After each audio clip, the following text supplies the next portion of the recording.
getting you ready for game time. Join me, Sal from Behind the Arc Basketball, as I announce play-by-play. Make sure to smash the like and subscribe, because now we're about to go live. Entering the pregame, we now present Sal from Behind the Arc Basketball. Here we go. Welcome in, everybody. Thanks for joining in once again tonight here as we got game number 2 of action for the Final Four.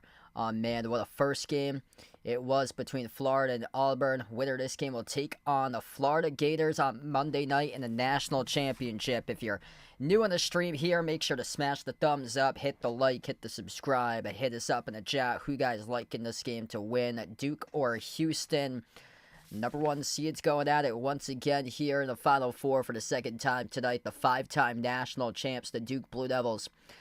35-3 overall, 19-1 in ACC play this season. They've won 15 straight games in a row, going up against the Houston Cougars, which hold the longest active winning streak in the country at 7 straight wins. Currently a battle between two teams in the Final Four here with winning streaks of 32 combined victories. This absolutely incredible matchup we got here. The number 1 team in offensive efficiency, the Duke Blue Devils, on KenPom, going up against the number 1 team in defensive efficiency this season, the Houston Cougars. And this Duke team just sawed everybody right through the bracket. 50% shooting in all 4 NCAA tournament games. They're averaging just under 84 points per game, putting them 9th in the nation in scoring. They are top 10 in the country in field goal shooting percentage, 2-point shooting percentage, 12th in the nation in 3-point shooting percentage, 11th at the free throw line for free throw shooting percentage. And it's going to be an interesting matchup here. Duke with all the talent that they have, Cooper Flagg, Con Knipple, Kaman Malawach, going up against Houston with an extremely older roster here for the Cougars with a lot more experience for Houston. Now we'll see if they can lock down these talented Duke players tonight. But Duke's got the more taller team in terms of like size, length, and that could disrupt Houston in this matchup. Though Kelvin Sampson's got his best offense ever for the Houston Cougars in program history. Fourth in the nation right now, shooting the 3 ball at 39% from the perimeter. They got 3 backcourt guys, LJ Cryer, Milos Uzan, and Emmanuel Sharp, shooting all greater than 40% for the perimeter this season. This is the number 1 defense in the nation, allowing opponents to average just 58 points per game. They're going to see if they can make this game physical, play bully ball, force turnovers against Duke. They're going to hope to rebound, come up with second chance opportunities, whereas Duke tonight, they have to make sure that the physicality doesn't get to them.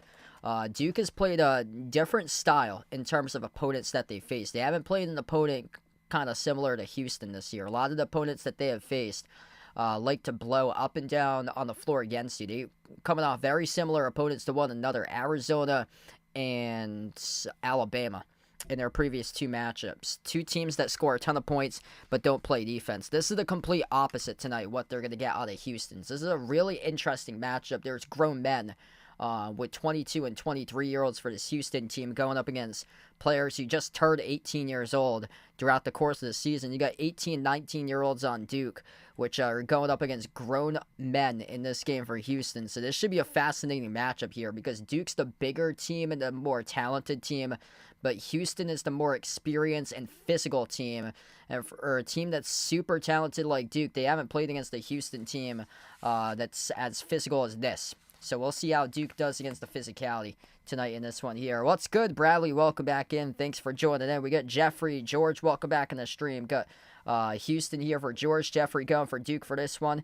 And this will tip off in around 7 minutes from now. Approximate tip time at 9:28 p.m. on the East Coast. Daniel, Lucas, Aiden, welcome in for this one. Hit us up in the chat. We got 85 plus watching. Type it in. Who you guys like to win, Duke or Houston, for another fascinating matchup here. Duke comes in a 5.5-point favorites on the line. Over under at 137.5. Houston came out and clobbered Tennessee. I think it's all going to depend on how Houston starts off this game. Houston came out clobbered Tennessee, and they were up. It was something like 26-7 at one point in that game. If Duke gets out to a fast start, then Duke's going to win this game. If Houston gets out to a fast start, then this is going to be a pretty good game tonight, because how Houston's playing these teams in the tournament, they get out to a really fast start. Houston goes up like 10-2, 8-0 to start off games, and they just take control of the first half. And then the second half, their opponent comes back and tries to make it a game. It's happened twice against Tennessee and Gonzaga. So it's all going to depend. The first like 5 minutes or so are very critical in telling the story of this game, how it's going to go, because if Houston comes out with an early lead, then things are going to look well for Houston. But if they're playing back and forth, if Duke's even leading this game, like in the first 5+ minutes, the first 10 minutes, then it's not going to be a good night for Houston, because they're a first half team for them, and opponents have been able to come from behind and make it a game in the second half here. So that's going to be the telling story tonight going into this one. What's good? C. Smith going for Duke on this one. Rob, welcome in, taking the Cougars for this matchup. L10 Nicholas, welcome in. This game starts in 5 minutes from now. So it starts 5 minutes, 9:28 p.m. Eastern time on the East Coast. So no, this game definitely does not start at midnight. Yeah, so this game is starting in 5 minutes, 9:28 p.m. Eastern time with the tip-off time for this game. Welcome in. We got Winna Dennis out from the Marshall Islands. Appreciate it for stopping on by. Patrick out from Jamaica. A lot of good international support on this one for the stream here. Going different ways here. Some international support going for Duke. Some international support going for Houston. That's awesome. Pringle, glad to have you back in. Jake, welcome back in. Like in Houston for this one. Appreciate it. Pleasant Hill. Back on the stream once again. You guys, the Legends MVPs. We got Snake back on the channel. Man, that was a crazy stream during the last game. We reached something like 1,300 plus people at one point watching or so at one point. That was insane. I looked at the view count. They got over 30,000 views on that last game. So let's see if we can keep it up here for this one here. Billy Donovan, Basketball Hall of Fame. Yeah, I hope so. Really hope so for Billy Donovan in the Basketball Hall of Fame for college. He won 2 championships at Florida, so definitely well-deserved to get there. Al Horford winning those championships back in 06 and 07. Played for the Florida Gators team back in. David, welcome in, taking Duke for this one. I like Duke in this matchup. I got them in my bracket to face Florida in the national championship. My case for Duke tonight is just the size advantage for Duke. Houston is quite smaller in terms of their key players that they have in the front court. Jawan Roberts, 6'7". Jawan Roberts, 6'7". Joseph Tugler, 6'7". Javier Francis, 6'8". Terrence Arsenault, he's 6'5". They're a lot smaller with a lot of their players. So they get a lot of 6'7", 6'8" guys, whereas Duke got some 7-footers on their team, and that size between Malawach and Gungba, that's I feel like gonna be the difference maker in this game here. This Houston team, it thrives upon second chance opportunities, offensive rebounds. Duke, with their size, should be able to limit that and take away what Houston's style of play is with second chance opportunities. I think at the end of the night, Houston is not a good shooting team from 2. They're around 260 in the nation in 2-point shooting percentage from them. Duke's going to want to force them to take a lot of tough looks from 2 instead of knocking down shots from the perimeter. Houston's a really good perimeter team. Best 3-point shooting team that Kelvin Sampson's ever had. 4th in the country, shooting above 39% from 3. They get their 3 backcourt guys that can light it up. The thing is that their top star in the team, LJ Cryer, is only 6'1" for him. That's a bad problem, because everybody for Duke 6'5" or greater. So I really like the size in favor of Duke in this matchup, though Houston is the more experienced team. Duke hasn't faced a physical team like this before. It's going to be the first time that Duke faces some physicality coming up, but still, with the NBA level talent that Duke has, I expect them in this game to come out on top for my prediction. I got Florida in my bracket to the national championship, and looking for Duke to do the same coming up. This will start around 2 minutes from now. Yeah, thanks so much all for joining in. Burley, welcome in. 2 minutes from now, this will tip off 9:28 p.m. Eastern time. Thanks so much, C. Smith. Really appreciate it. Jake in the stream, welcome back in. But yeah, Celtics shredded the Suns last night. No shocker there. Phoenix not looking like they're going to make the playoffs at all. Bad. Really bad. close out to the season for Phoenix. Over-under at 137.5. Good question. Ooh.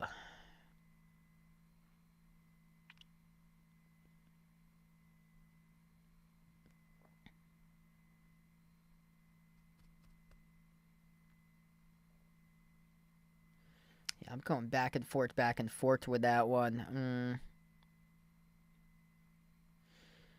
I'm probably going to lean under, most likely, for this game, because Houston loves to slow down the tempo for them. So I'm going to lead just like a tad under for today.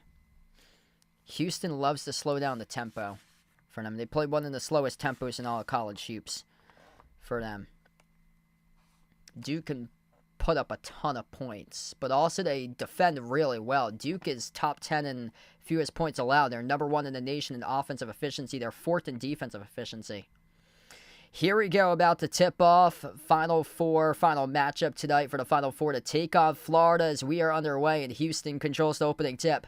Left to right on the floor for the Cougars. They're going the black jerseys tonight. Red numbers, red letters for Houston. Duke, white jerseys, blue numbers, blue letters.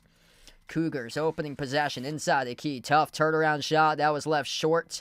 Deflected out of bounds off Duke, though, off the turnaround shot by Jerron Roberts. And I said it right in the pregame. I think the difference maker in this game will be the Duke Blue Devils and their size to limit Houston scoring-wise in this game, and it did on the first possession. Roberts had it deflected as it was left short of the rim. Houston, possession number 2, 5 of the shot clock. They love to take the shot clock all the way down to 0. Quarter 3 by Houston over the cylinder. No good, out of bounds.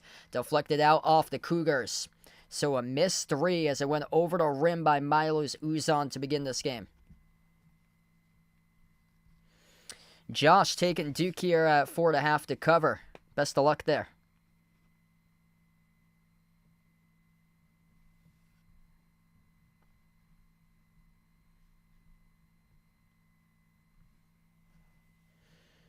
It looked like it was actually off Duke last.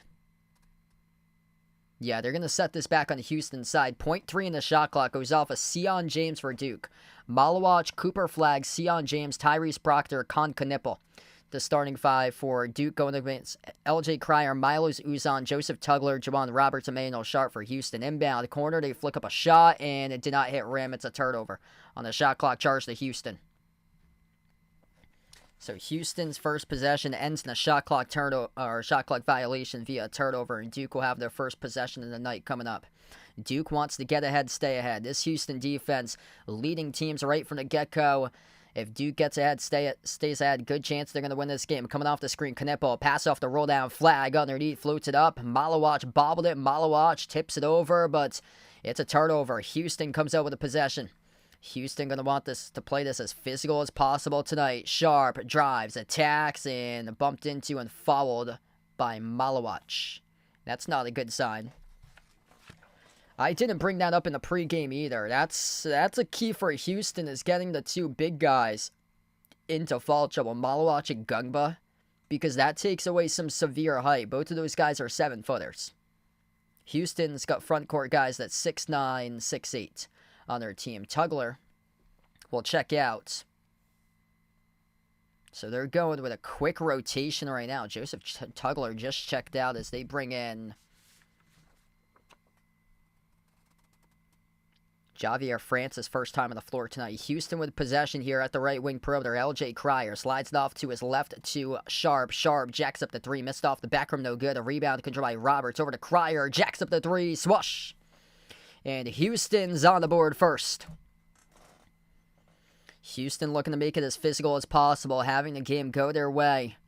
The second possession with that offensive rebound, that's what they love to do. Second chance points. Sion James moves on top over to Knipple. Sends it over to Flag at the left wing. Cooper Flag accelerates inside the key. Flag sends it out to the top. Knipple. Knipple dribbles, drives right down the lane inside, puts it up, and you get fouled. 2 free throws coming up here by Con Knipple.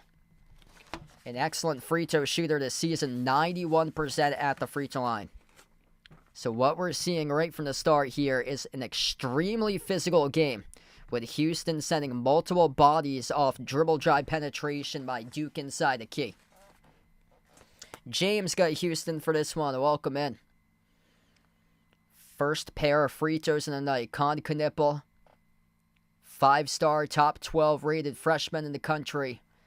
Via 247 Sports, drills the first free throw. Duke's on the board.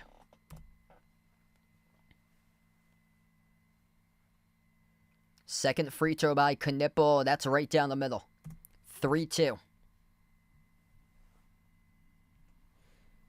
Houston looking for that big boy physicality tonight to get them over the hump and give Kelvin Sampson a national championship game appearance. Houston with possession. Cryer puts the ball into the hands to Sharp. Sends it over to the right wing to Francis. Javier Francis, 14 on the shot clock. Over on the outside, over to Uzan. Points going to be at a minimum in this game. Houston already down to 8 on the shot clock. Uzan dribbles up. Jackson to the 3 off the back rim. No good. Another offensive rebound controlled by Houston. At the corner, it's Cryer. Cryer circles around. Jumper, mid-range, off the rim. Short, tipped off the glass out of bounds. Off of Houston. It'll be Duke ball. Yeah, Duke's barely possessed the basketball in this game in the first 2+ minutes. Number 11, Joseph Tugler. He got injured on one of the first plays of the game. He's right now riding the medical bike along the bench, so he substituted out. He's riding the bike right now. Cooper Flag, top of the key, signaling the offense. They're stagnant. Flag, dribbles, drives, right down the lane inside. He missed the layup, tipped around. Malawach battle for the rebound, couldn't come down with it. Houston had 3 black uniforms there, able to come up with a defensive rebound. Sharp down low, off the glass, no good. Houston with their 5th offensive rebound of the game. Cryer moves on top over to Milos Uzan. He's going to slow down tempo as we approach the 17-minute mark left to go. Houston want to make this a street fight tonight. Pocket pass, roller, runner, no good off the mark. Missed by Jawan Roberts. Rebound controlled by Flag. Flag has it up the floor. Fires a bullet right corner. Sion James corner 3 off the back rim, no good. A rebound secured by Javier Francis. Houston coming in and winning the rebound battle right now, playing with physicality. Milos Uzan slowing down tempo. For 16:45 down to an action here remaining in the first half. Cryer, crossover, step back 3 in the air over Cooper. Flag off the back rim, no good. Knipple collects the defensive rebound. Proctor up the floor. Duke is yet to make a single field goal. 0 for 9 from the floor. Lob to Flag, gets double teamed at the low block. Cooper Flag going to have to play with some physicality tonight for the white boy from Maine. Kick out to the corner, deflected, intercepted by Houston by Jawan Roberts. Here goes the Cougars. Cougars making it as physical as possible tonight here. Sharp going up, got stripped, got fouled. 2 free throws coming up for Houston at the line with Emmanuel Sharp. 3-2. Favor helping. The game flow is helping Houston right now. Yeah, Duke's just worn down. They haven't seen a team like this. You got, see that's what's not provided in the ACC is physicality. Physicality is a minimum in the ACC. There's a lot of other teams that play with much more physicality that you can find over in the Northeast Conference, the Metro Atlantic Athletic Conference. You got teams out towards New York, New Jersey that those teams play with physicality. The America East. You got more physicality in those conferences, the NEC, the MAAC, the America East, and the ACC. And right now, Houston's physicality is just smashing this Duke team at the moment. Still got a lot of time left to go, though, 4-2. Yeah, that's what I was concerned about coming into this game. Still got a lot of game left to go, but the 2 teams that they're coming off of stylistic-wise just don't fit the puzzle pieces there between Arizona and Alabama. Both of those teams, high-flying offenses, don't play defense. Knipple, catching fire, swash. First made field goal by Duke, and look at that, they take the lead. He is a shooter. Con Knipple, all-rookie selection, ACC second-team selection. He should have got the first team. For him, he's playing lights out in this tournament. Flag comes out with a steal. Bad pass by Houston. Here goes Duke looking to push it, driving, attacking, downhill to the rim. Left it off the glass too strong. Tipped out to the perimeter. And Cooper Flag diving into hardwood for the 50-50 ball. Couldn't come up with it as we get a 2-on-1 and fast break transition. Houston scores up and off the backboard by Malik Wilson. 6-5 right now for the Cougars. Yeah, Houston's got one of their players who got injured in the opening minute on an exercise bike on the bench. Here's a 3 taken by Knipple off the back rim, no good. Houston with a rebound controlled by Arsenault. Houston The first 5 minutes of action, leading a street fight here, 6-5. A lot of dribbling by Malik Wilson. Gets into a 15-foot J. Missed off the mark, no good. As Gungba tips it over to Caleb Foster for the defensive rebound. Duke with possession. Caleb Foster, 6'5" guard, a sophomore to Sherman Oaks, California. Slides it off to Knipple. Knipple at the elbow outside of Cooper Flag. Elevates for the three. Bullseye. He's got it. Knocking down a triple right there for Cooper Flag. Duke by 2. Cooper Flag ready to excel at the challenge tonight. With the most physical team in America, Duke with a 2-point advantage. Houston with possession. Milos Uzan around the perimeter. He is guarded by Foster 101. Uzan, crossover, dribbles, drives, runner inside the key. Spun around the rim and out. Rebound controlled by Foster here for Duke. Here goes the Blue Devils. Duke will slow it down. Flag at the top of the key. Slides over to Proctor. Coming off the screen. Proctor, runner, connects on it. Tyrese Proctor got that experience here for Duke. It's a 4-point lead for the Blue Devils. What's good, Vaughn? Welcome in. Thanks for joining in, bud. What a game here. The Tides have flipped into the favor of Duke right now at the 14-minute mark. Not a good sign for Houston currently. They usually come out with an opening kill shot, leading teams 10-2, 8-0 in the first 6 minutes. Now they're down by 4. They're down by 2 as the jumper goes through by Cryer. LJ Cryer is trying to be the first player ever in NCAA history to win a national championship twice for 2 different schools. He won at Baylor his first season back in 2021. Proctor into the hands here to Flag. Cooper Flag top of the key, 12 in the shot clock. Flipping the script in their favor recently for Duke. Proctor been a big reason why. Over to Flag at the top. Flag steps into the 3. Contested. Off the back rim, no good. Houston controls the defensive rebound. 13 minutes left to go in the first. Yet to go in a timeout so far from the floor. Houston struggling with efficiency. Just 3 for 12. Duke is 3 for 9. Cryer takes the 3. Top of the key. Rattled out to rebound. Secured by Foster. Foster pushing tempo up the floor to Cooper Flag as he drives, attacks, and he shoves it through with a 2-handed flush. That is uncharacteristic by Houston, not getting back in fast break transition defense. Cooper Flag sees the gap, shoots right through the gap, and throws it down with authority with a 2-hand jam. Uzan, jumper, the elbow, off the mark, no good. Flag starting to take over with this game right now, collects the rebound. Foster, look at the push tempo. Foster circles around the perimeter, now will slow it down. 20 in the shot clock. Gungba has it here at the top of the key. Fires the pass down low. Backdoor layups. Good by Knipple. 14-8. Houston's going to keep on playing right now, electing not to burn a timeout as we're down all the way to the 12-minute mark. Left to go in the first. We have just blown through 2 media timeouts without taking a timeout. Houston looks like they're gassing the floor to NBA talent for Duke. Pushing the tempo. Looking like it's too much right now going to this first timeout as Houston will shoot free throws coming up. LJ Cryer followed. Going up on the shot. Cooper Flag. Legendary start right now. Ain't backing down from the challenge against the most physical team in America.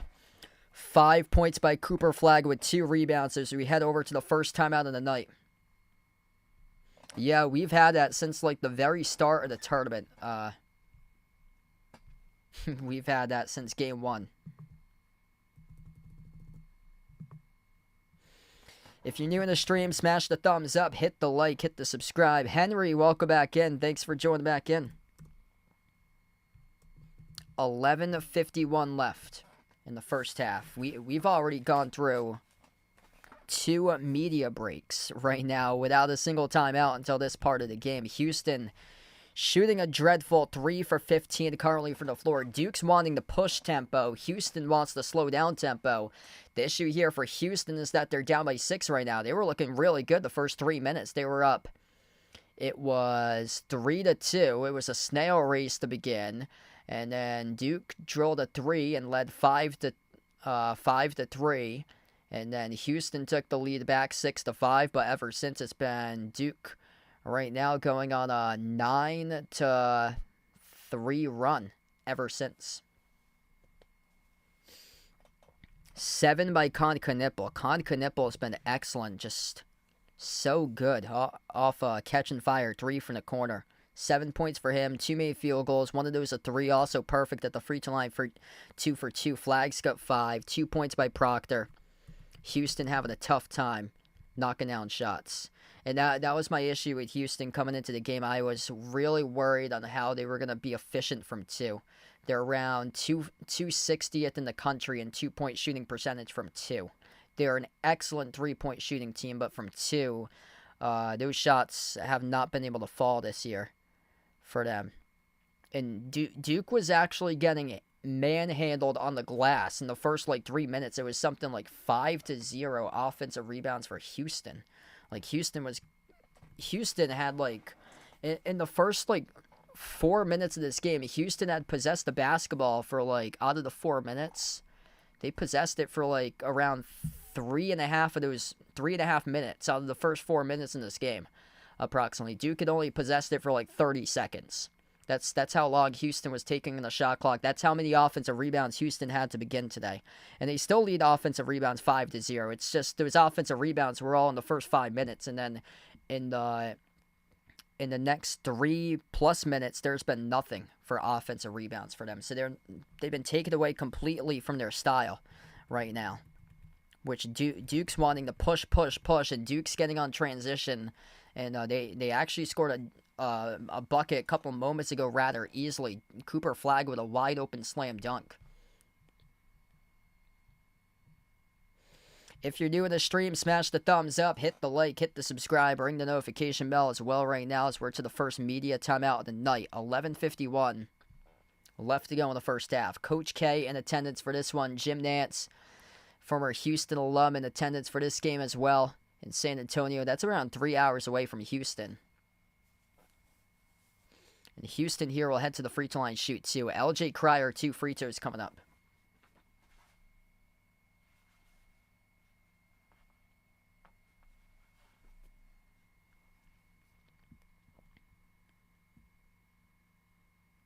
First shot's good. LJ Cryer is going to have a huge game today. He's got 6 out of the 9 points. He's made 2 of 3 field goals. And this will take us to media break number 2. So what happened was that we blew through 2 media stop sets without a media timeout. So we went the first 8 minutes and 9 seconds without a single media timeout in this game. You would think that Duke would be worn down if we've blown through 2 media timeouts without a stoppage. It's actually Houston. It was actually Houston who was losing the wheels to their team, not Duke. Duke came out, they didn't handle the physicality well in the first 3 minutes, and then all of a sudden they started to knock down shots, and they're pushing tempo and playing their game, and Houston's not getting set back defensively, and then Houston's breaking shots, and they can't come up with a second chance rebound.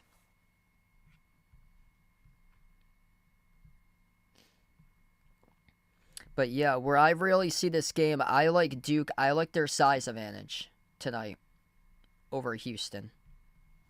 That's my concern about Houston, is how are you going to make shots over players that's 6'9", 6'10", 6'11", 7'1", 7'2", and Malawach. That's really difficult. How are you going to be able to generate an efficient shot in this game for Houston? Especially for a team that struggled from 2. Because Duke is just so much size, so much length.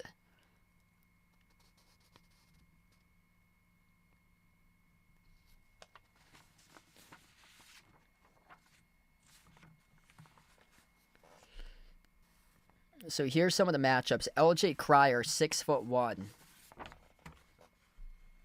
So he's 6'1". Duke with their backcourt. Tyrese Proctor, 6'5". Con Knippel, 6'7". Sion James, 6'5". And then the guys off the bench, Caleb Foster, he's 6'5". Isaiah Evans is 6'6". So Houston's got a smaller backcourt. Cryer, 6'1". Uzan, 6'4". Sharp, 6'3". Yeah, I think that's going to be one heck of a battle there. I actually took Florida in my initial bracket to win. That was more so because of the experience that they have My second chance bracket, I took Duke, though, based on, like, the first 2 games of the tournament. I think it's going to come down either way to the wire. What makes it a tougher matchup is that Florida does have size. They get a couple 7-footers on their team. That's a deep Florida team who's got front court size.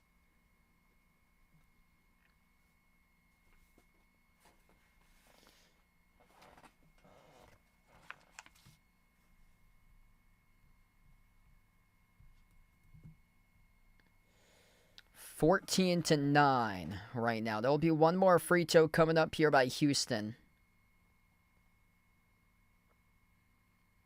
So we've scored 1 point over the last, like, probably 10 minutes combined because we just jammed in 2 quick media breaks into winning, like, not even a second played worth of game time. LJ Cryer, one more free throw as we get back to action. The free throw is no good, rattled out. Knipple with a defensive rebound.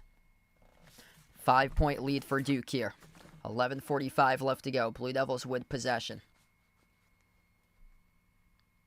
Number 1, Caleb Foster on the floor alongside Malik Brown. Bounce pass off to Foster inside the low post. Gillis on the court alongside Knipple. They get a lot of their bench guys in on the floor. Just 2 starters, 3 bench guys as Houston deflects the pass, intercepts it out to the races. Joanna Roberts blew the open layup. A rebound ripped away by Gillis, and it's a loose ball foul charge to Houston. Gotta make those layups. In a game that you're already trailing down by 5, this is not a good sign for Houston because they usually lead games early and then surrender a lot of points to their opponents to have them come back in the second half. This is not a good sign for Houston right now as Duke attacks the paint. Foster goes up. Foster gets fouled. 2 free throws coming up. Yeah, Houston's in trouble. Houston already with 3 fouls. Plus they get a guy who is riding one of those exercise bikes in the opening minute who got injured with Joseph Tugler, their cleanup guy in the glass. So this is really concerning right now for Houston if they're going to be able to hang in the game. First free throw is no good, though, as Foster left it off the rim short.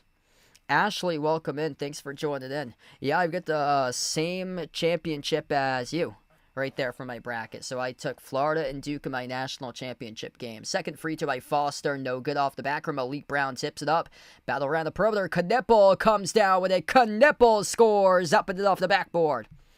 He has been excellent so far tonight. Knipple got himself 9 points. He is the game leader. This is the largest deficit for Houston in this entire tournament. Down by 7 with 11 minutes left to go before halftime. Cougars in trouble. Liking to play a lot of the shot clock for Houston. They just turned it over. They just committed a loose ball foul. Mason Gillis with a steal. And Joseph Tugler got injured in the opening minute. Rode the exercise bike. Came back into the game. Just turned it over. Picked up the loose ball foul. Man, this is crushing for Houston here.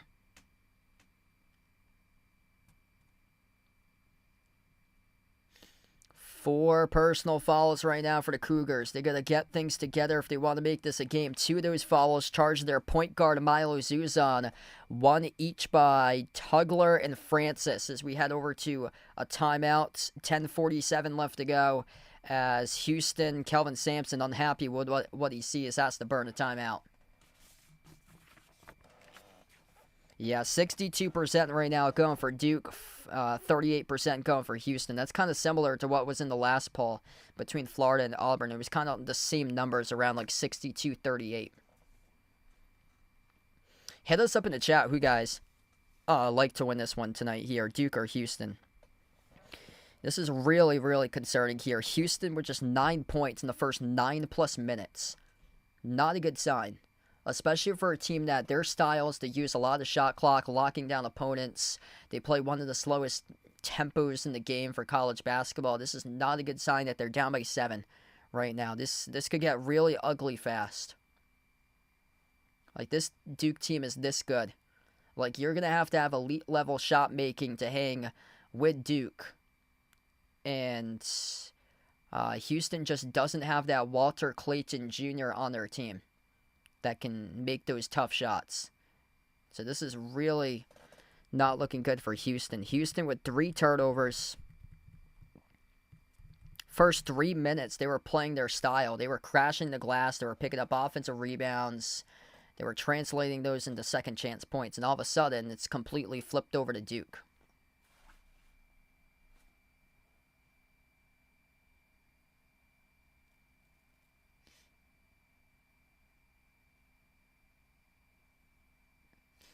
Yeah, I've been talking about the size, the length of Duke for a while on my streams. Like, they're just locking up everybody.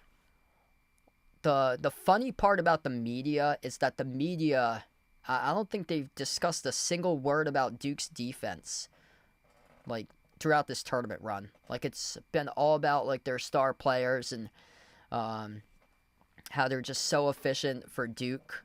But they're top 10 in the country. They're actually 6th in the country in fewest points allowed for Duke's defense. Like, with a group of first years, that's incredible.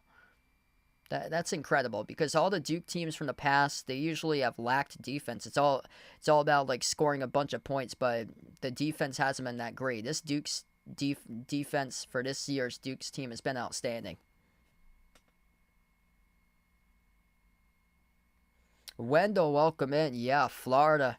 What a comeback today by them. Con Knipple, he was at the 2015 national title game. And there's a picture there of Con Knipple smiling to the camera with Coach K walking out right behind him. Wow. We get back to action. Knipple sends it over to Proctor. Proctor at the top of the key. It's Proctor, Knipple, Malik Brown, Caleb Foster, and Mason Gillis. That's the 5 on the floor. Cooper Flagg's on the bench, and they get a 7-point lead. Brown slides it off to his right to Foster. 6 on the shot clock. Foster dribbles up and drives down the lane inside. Foster no good off the glass. Offensive rebound. Put back, and that is good. Up and in off the backboard by Malik Brown. Welcome back to Duke here from Malik Brown. Back in the rotation. That's a really bad sign for Houston. This guy has not played in weeks for Malik Brown, or he has played a couple tournament games, but minimal minutes for Malik Brown and just scored on a putback. That is not a good sign that Duke's number 10 scorer just scored off a putback this early in the game. Houston fumbled the basketball and turned it over. Malik Brown disrupts the play as Houston lost the handle to it inside the key. Juwan Roberts fumbled it out of bounds. This is getting ugly. Yep, that's Roberts who last touched it. The story for Houston every single year for NCAA tournament exits has been just not enough firepower on their team. This year, it's the lack of two-point shooting for them. I think that's going to be the bane of just, you can't do it single-handedly through your defense. You got to be efficient. Missed shot by Knipple. Goes over to Gillis on the outside. Proctor jacked up the 3. No good. Offensive rebound control by Knipple. Proctor inside the key. Accelerates to the cup. Missed off the mark. No good. Houston controls the defensive rebound. Cougars with it. They're getting doubled up right now. 18-9. Almost lost the handle. And Gillis picks up the reach and foul. There's constant double teams cutting off the ball handler. Like, Houston, their on-court awareness is not good right now. There's constant doubles being sent by Duke. Like, a lot of these doubles are forcing just turnovers constantly. Malawach checks back in. So does Sion James. So does Cooper Flagg. As Knipple, Proctor, Malik Brown take a seat on the bench. Look at that 3-man line change there for Duke. You get the 7'2" big man back on the floor. Malik Wilson will take a seat on the bench. Number 23 for Houston checks back in with Terrence Arsenault. So Cooper Flagg back on the floor. What's a 9-point lead at the moment here for Duke as Malawach, 7'2", with a 7'6" wingspan, defends this inbound. It goes over to the top of the key to Emmanuel Sharp. Sharp at the left wing perimeter. 12 in the shot clock. You're down by 9. You've scored just 9 points in the first 11 plus minutes. You gotta go. You gotta go if you're Houston. Huge rejection there. It's not clean by Malawach. Holy moly. Malawach just swatted the ball like it was a volleyball as he spiked it all the way very close to the rim there, all the way to the scorer's table. It's insane. Houston's going to get 2 shots at this at the free throw line, though. There's a foul called charged to Duke. So that was on Sion James, who picked up the shooting foul. 2 free throws here for Houston. First one, no good.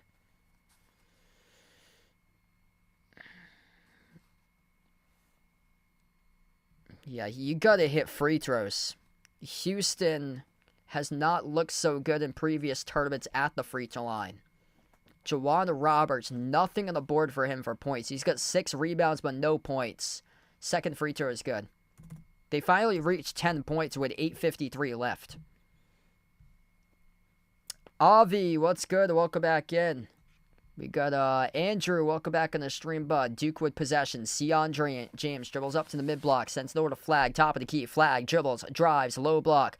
He passes down low. Malawaj puts up the shot, blocked by Houston. Cougars down by 8 on a scoring drought of the last 5+ minutes. They have yet to make a field goal until that. Bullseye from the perimeter by Houston. It's a 5-point game. Right on cue for LJ Cryer. Guess who? 6 points by Cryer. Almost half of the points out of the 13. Duke with possession. Sion James slides it over to Gillis. Catch and fire 3. Gillis left off the rim short to rebound control by Cryer. Houston down by 5 right now. Cryer weaving his way. Kick out to the corner. Arsenault takes the 3. Arsenault off the rim, no good. Tipped around. And the rebound gets tracked down on the offensive side for LJ Cryer. Bounce pass off to Roberts. Roberts backs his way on Cooper Flag. Roberts underneath. Over. Flag scores. Up and through it is good for 2. 13-15. Houston on a 6-zip run right now. Houston 7-4 in offensive rebounds. We get a timeout here taken on the floors. Duke will burn one with 7:40 left to go in the first. Little bit of a burst spurt here by Houston on the LJ Cryer 3, and then Juwan Roberts down low, showing signs of life right now in the 5-zip run for the Cougs. Okay, that's what you want to see there if you're Houston. These guys ain't going to lay down. Just sent a message to Duke, and Duke had to burn their first time out of the night. If you're new to the stream, smash the thumbs up, hit the like, hit the subscribe, ring the notification bell as well if you guys would like to be notified here for future live streams on the channel. I'll be back live in on Monday night covering the national championship game. Whoever wins this will take on Florida. Con Knippel looking really good so far tonight. 9 points for Knippel, leading all scores. 5 points, 2 rebounds, 1 assist, 1 block by Cooper Flag. 2 points by Tyrese Proctor, 2 points by Malik Brown. Houston, led by LJ Cryer. He has got 6. 4 points by Emmanuel Sharp. 3 points by Juwan Roberts. 2 points off the bench by Malik Wilson. Houston only down by 3 despite shooting 5 for 20 from the floor. Duke shooting 7 for 19. That's only 37% by Duke, well below their tournament shooting percentage at around 50% in this tournament.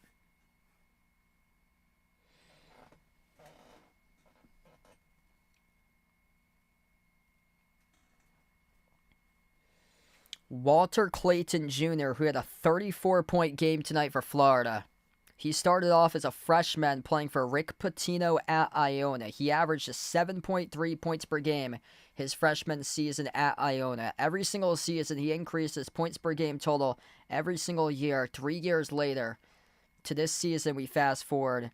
Tonight, drops down a 30-piece in the NCAA tournament, making some tough shots to get his team to the national championship on Monday.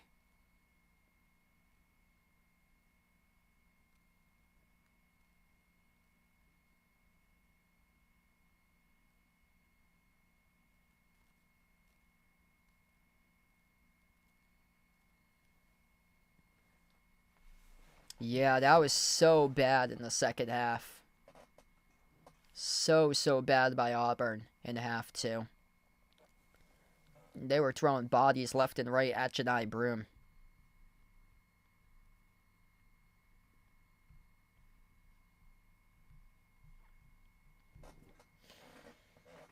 (18-15).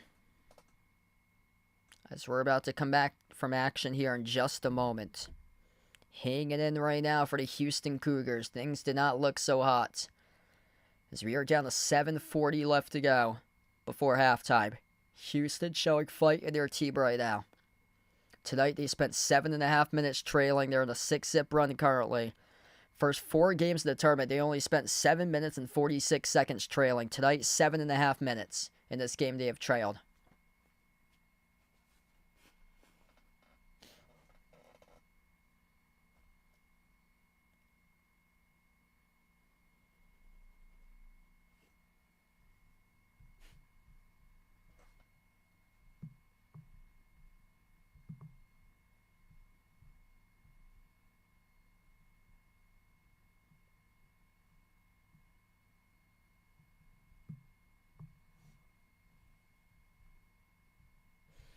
So we get back to action right now. Duke with possession, 18 of 15. Duke's missed the last 5 shots from the floor. Sion James on the floor with Cooper Flag, Cod Knipple, Tyrese Proctor, and Kaman Malawach. Lob down low over to James. Couple up fakes. James puts it off the glass. No good. A rebound controlled by Roberts for Houston. Juwan Roberts with 7 rebounds currently tonight right now. Cougars with possession. They'll slow it down with Cryer. Cryer at the left wing and moves it over to Arsenault. Arsenault guarded by Knipple around the perimeter. Down to 7 minutes left to go in the first. Back over to Cryer here, top of the key. Cryer, pocket pass off to Roberts. Roberts drives down low over Malawach. No good off the mark. Offensive rebound controlled by Arsenault, though. Arsenault mid-range, blocked by Cooper Flag. Here goes Duke. Flag looking to push it out of the pack. And now he'll slow it down. Outside to Sion James. 20 on the shot clock. Cooper Flag. Both of the blocks tonight for Duke. 2 blocks as a team, each from Cooper Flag. Flag at the elbow. Flag backs his way. Jumper, turnaround, 15-footer off the rim. No good. Out of bounds. Deflected off Knipple. Duke has now missed 6 straight shot attempts in a row. So Houston trying to muddy this game up as possible.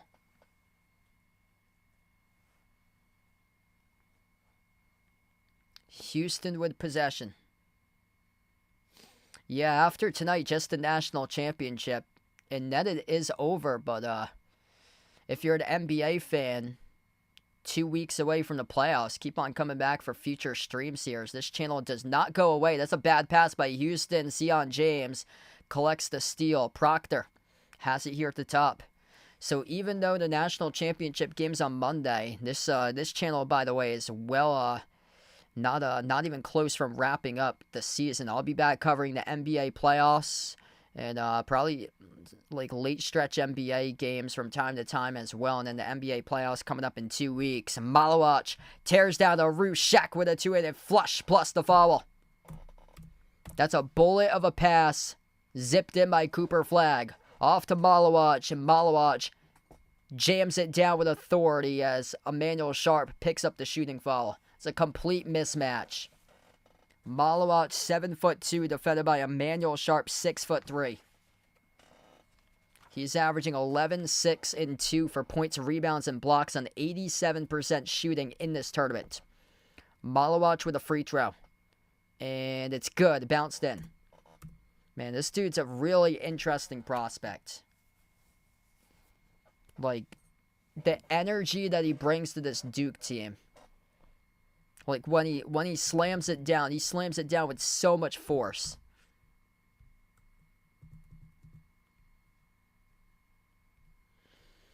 (21-15). Houston with possession as they cross midcourt. Malik Wilson. Guarded around the perimeter by Caleb Foster. Slides it off to his right to Arsenault. Arsenault, 10 on the shot clock. Arsenault dribbles up. Jumper, 18-footer straight away. That's an air ball. Goes over to Houston, though, as they collect it. 5 in the shot clock. Got to launch as this basketball gets stripped out of bounds with 1.8 seconds left to go on the shot clock. Malik Brown playing a key role defensively in this game, forcing... Was this a turnover, actually, on Houston? That clearly looks like it's out of bounds off Brown. Wow, that's out off Houston according to the referees. That was off of Houston according to the refs. That actually looked like it was off Malik Brown. Proctor, open up the bank, cha-ching, scores the 2. 23-15. 4 points now for Tyrese Proctor. Houston down by 8. They're in some serious trouble right now. Houston drives inside the key. Tough turnaround. That's an air ball. Out of bounds by Malik Wilson. And it goes back to Duke. Man, this is not good for Houston. They have shot 2 air balls in the previous 2 possessions on their initial shot. Like, that size Duke is really bothering Houston to get off their shots right now.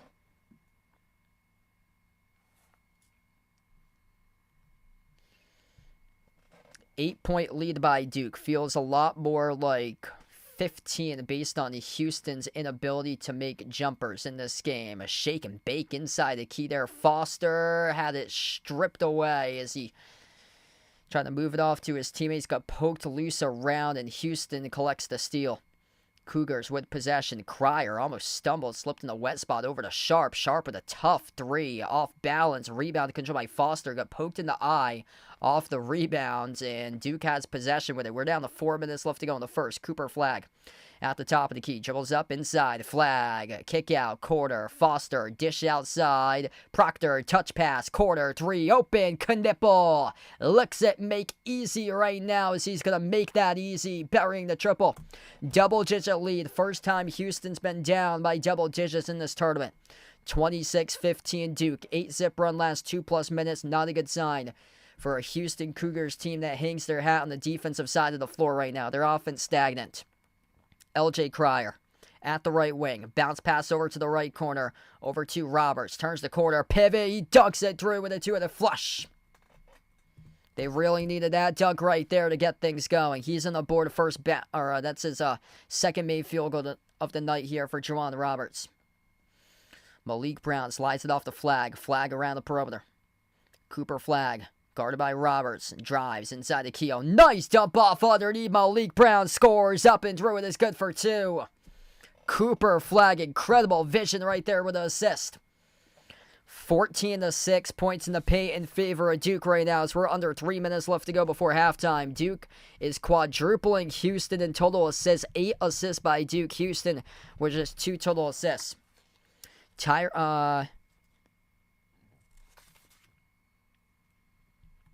As we're going to have free throws coming up here at the line for Houston. Caleb Foster right now with 4 rebounds. So he is the team's leading rebounder with 4 boards so far. Con Knipple, 12 points, 5 points by Cooper Flag, 4 off the bench by Malik Brown, 4 by Proctor, 3 by Malawach. We'll take a timeout here and head over to the timeout with 2:36 left in the first. So right now, Caleb Foster with 4 total rebounds, leading all players for Duke.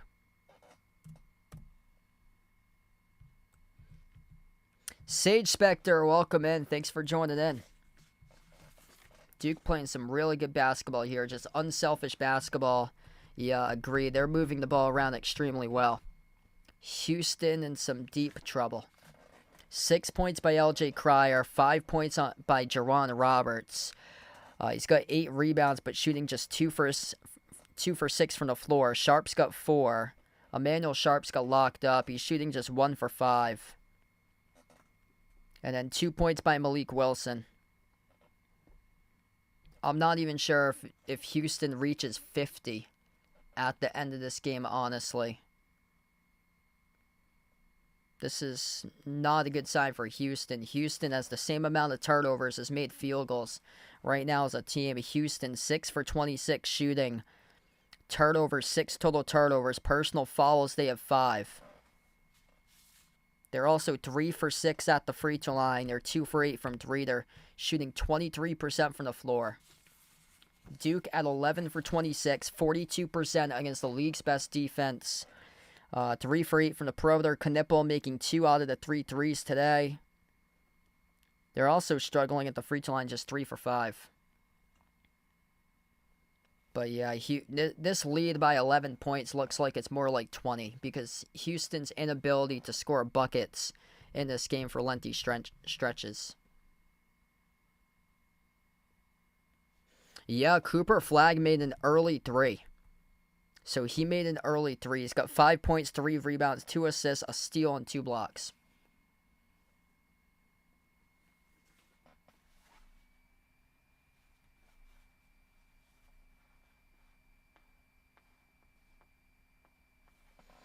If you're new in the stream, smash the thumbs up, hit the like, hit the subscribe, or ring the notification bell as well. I'll be back live on Monday night covering the National Championship Game 2. So if you'd like to come on back on Monday night, feel free to do so. And even after, once the season wraps up, I still plan on covering NBA games during the playoffs, so feel free to join in. And also hoping to cover some of the Caitlin Clark streams during the summer, too, after the NBA playoffs wrap up in June. Somebody asked me here, Mavs or Clippers tonight? Yeah, Mavs got Anthony Davis back. Clippers are red hot. I like the Clippers in that game tonight to win it, but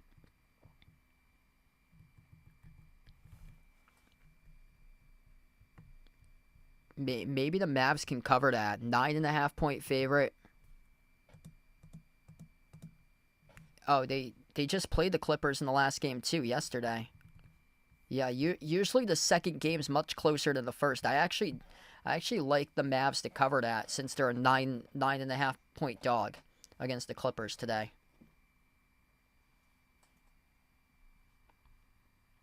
I agree, Avi. Yeah, I think Golden State's a legitimate threat to take out OKC, whether it's the conference finals or conference semis when they face up against one another. Golden State, I believe they get a record of 20-4 with a healthy with Jimmy Butler. So 20-4 record with Jimmy Butler. They got winners in their team: Steph Curry and Jimmy Butler, proven playoff guys. Like, everything resets in the playoffs. It doesn't matter the 65-plus wins and the 12 losses that Oklahoma City has going into the playoffs, because everything completely resets when we get to the playoffs. 28-19. Duke has made 8 assists on 11 scored field goals as Cooper Flagg attacks the paint, leaves it high off the glass, no good, tipped around, loose ball, Flagg, offensive rebound, backdoor layup, got it, and one by Cooper Flagg. This game's getting ugly. Resilient, relentless possession for the offensive rebound. He scores on a wraparound layup. Drew contact and an and one. Too good. Cooper Flagg is just that good. This 11-point lead feels more like 20.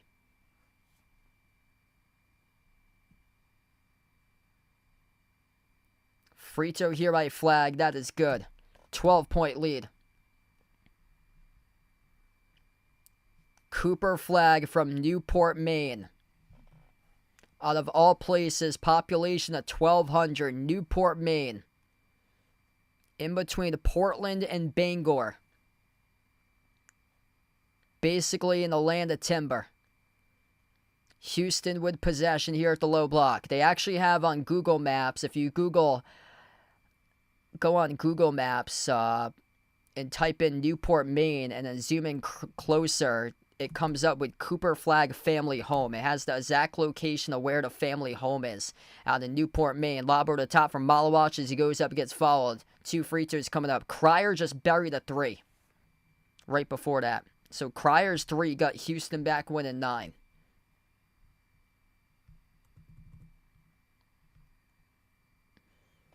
Minute 28 left to go. What a game. This Duke's just sawing up everybody in this tournament right now.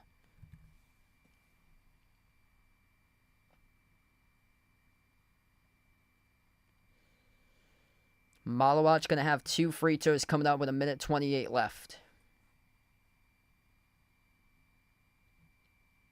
And the first one he left short.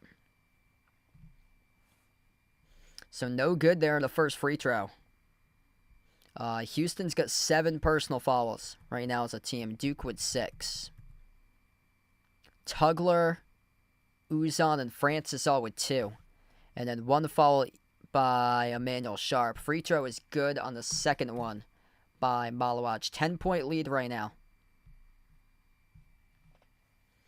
Houston crosses midcourt. Both of these teams 5 for 8 at the free throw line. Uzan at the left wing and dribbles towards his right around the perimeter. Crossover. Jacks up a 3 over. Foster rattles it in. It's a big triple right there by Milo Uzan.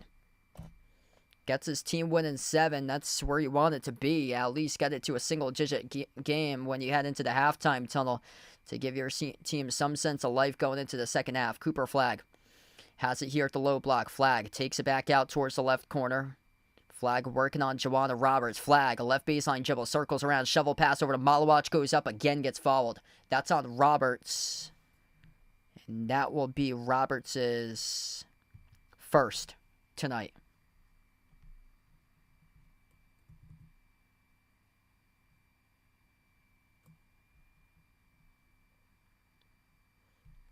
Yeah, this has had a much slower pace compared to the previous game. That was an insane first game between Florida and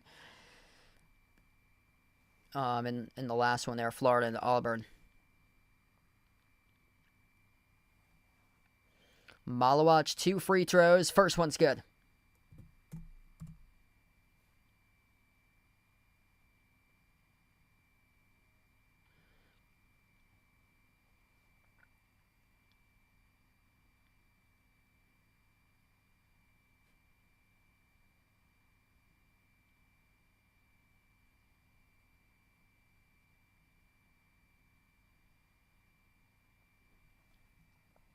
One more free throw by Malawach right down the middle.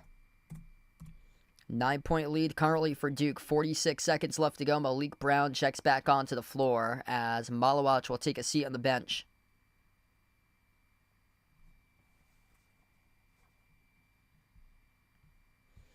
Houston really going to cut it right here.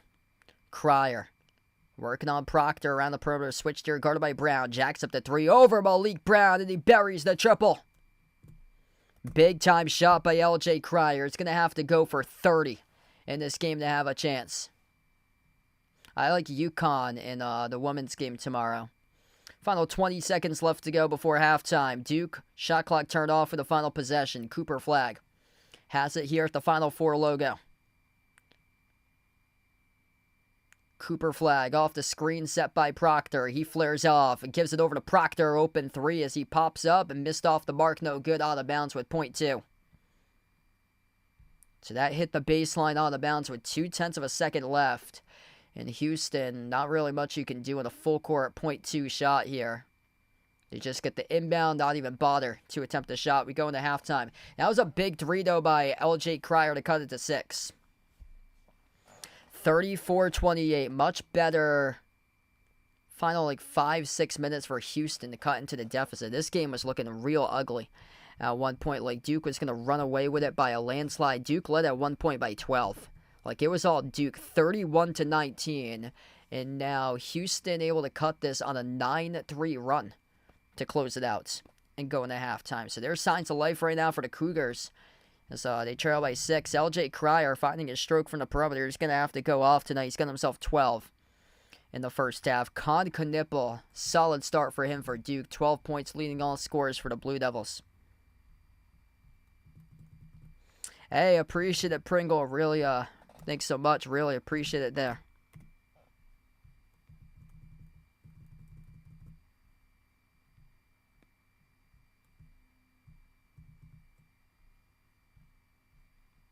Alright, if you're new in the stream, smash the thumbs up, hit the like, hit the subscribe. Cooper Flagg, 8 points, 4 rebounds, 2 assists, a steal, and 2 blocks.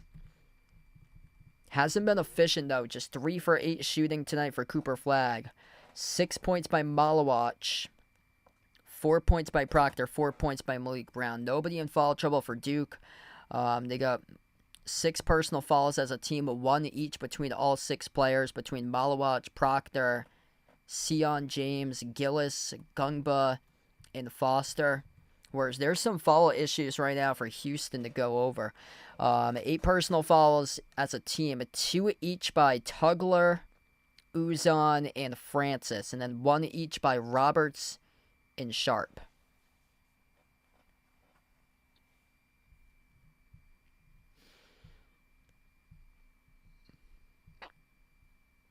Yeah, the good part about it is for Houston, they got this lead that Duke has down to 6. This looked like it could have got ugly. And they closed down a 9-3 run. The bad part is that Houston's usually the team that's leading at halftime for the most part. So they're going to be playing from behind. And it's usually they're up by a lot early on and then allow the other team to get back into the game and play a close game against them. So this is not where Houston wants to be right now, down by 6 against Duke. But props for the Cougars to make this a game.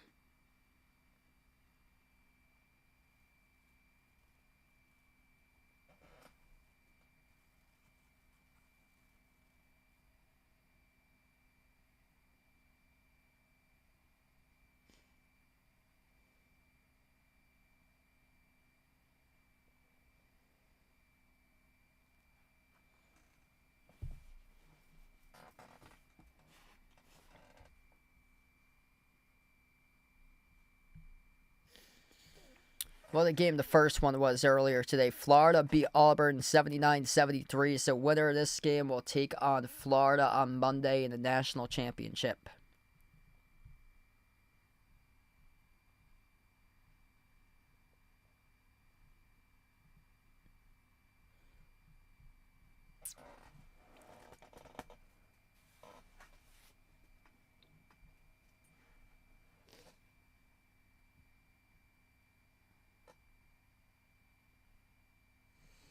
Yeah, they were looking pretty good on the glass early on. Like, they were rebounding a lot. They led, like, first 5 minutes in the offensive glass. They were leading. It was 5-0 at one point.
Just an incredible story. That first game, Walter Clayton Jr. started off his collegiate career at Iona, playing for Rick Pitino. Just an incredible story over there.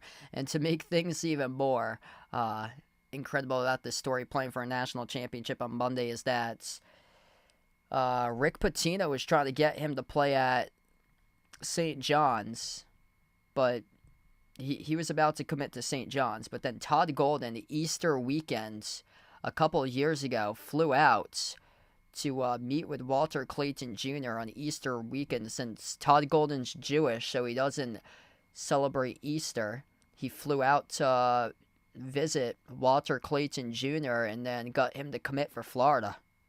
What a story. Started off at Iona, averaged 7 points per game during his first year.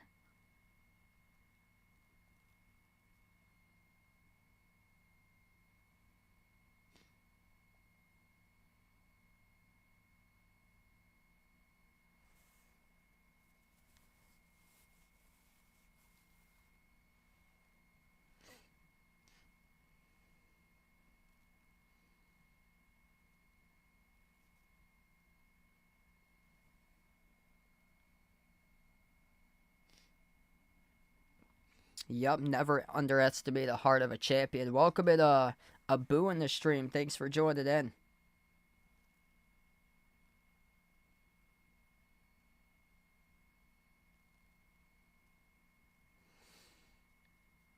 Yeah, it's going to be a really good playoffs. More so for the Western Conference because a lot of it's still up for grabs. I'm going to see if I can go over the standings here right now since we're at like halftime. But the West should be really interesting.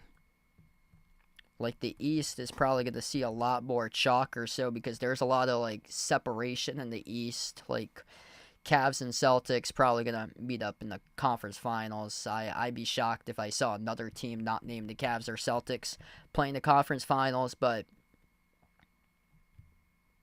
over the West, it could be a lot of, like, deep series matchups there because the teams are so close in the standings. Here's between 3 and 8. This is what it looks like out in the West. The Lakers 47-30, Nuggets 47-31, Golden State 46-31, Grizzlies 46-32, T-Wolves 46-32, Clippers 45-32.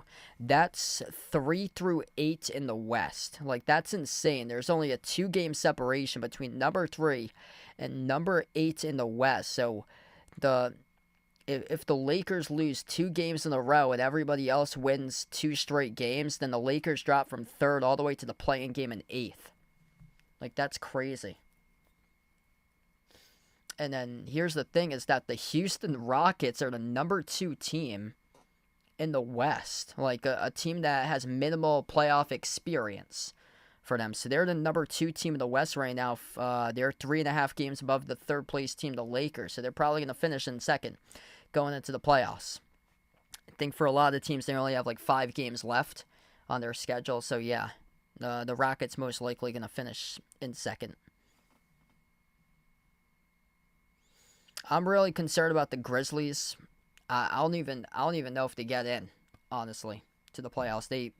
Right now they're 6th. They're lucky. Like, they're in right now. But if they slide to 7th in the play-in game, then like they might go 0-2 in the play-in and lose out based on like a lot of tension that they've got going on between Ja and John, the staff over there. They fired a head coach last week. They got a new head coach that was put in as interim head coach that I guess Ja doesn't like how the offense is run.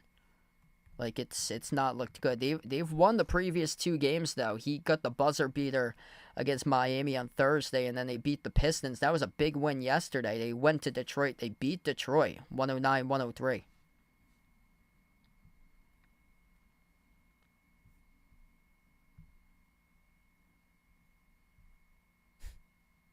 Go figure. They beat Detroit with John not playing.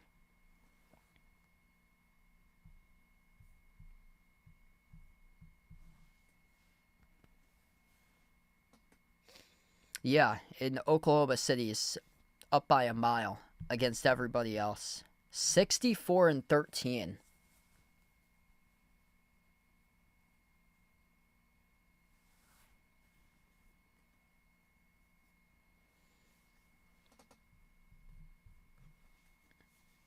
So if the season ended today over in the NBA, this will be the series matchups. The Thunder against the Clippers. The Rockets against the T-Wolves. That'll be one heck of a series. Lakers against the Grizzlies. Nuggets against the Warriors. That's, man, grab your popcorn for that one right there. Denver and Golden State. The 4 versus 5 in the opening rounds. That's one heck of a series there. They should for the Thunder unless they get Golden State as a 4 or 5 in the second round. Golden State, they're playing red hot. They're capable of taking out OKC in round 2. Wouldn't shock me. Golden State's now won 5 games in a row.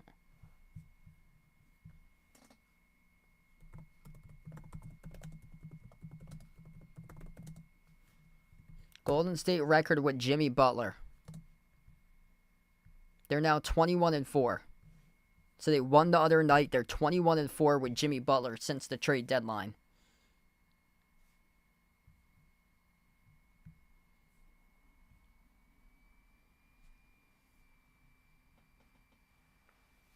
Yeah, I saw that the other day. They're 29-1 against the East.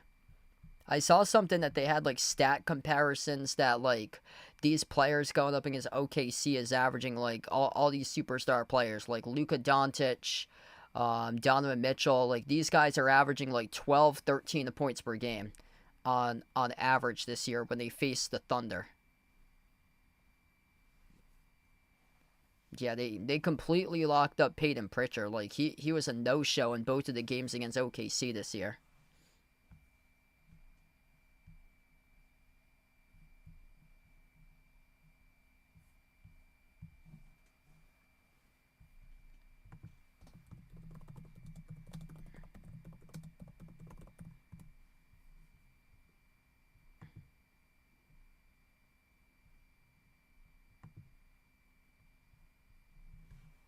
Golden State actually stole a game from the Thunder back in... Oh, that's early season. Yeah, November 10th. Very early on in the season. Both of those teams never played after the Jimmy Butler trade. So, Golden State went... the Thunder lead the series over Golden State 2-1 this year. So, the Warriors... Oh, no. Actually, wow. Golden State's up in the series. Yeah, Golden State leads the series 2-1 against OKC this year. I was reading that backwards. Huh. So without Jimmy Butler, Golden State is 2-1 this year against Oklahoma City. Golden State beat the Thunder the last meeting 116-109 on January 29th. Thunder won the middle meeting on November 27th, 105-101 at Golden State, and then Golden State won at OKC 127-116. So Golden State is 2-1 against Oklahoma City, and Jimmy Butler didn't play any of those games. They were well before the trade deadline.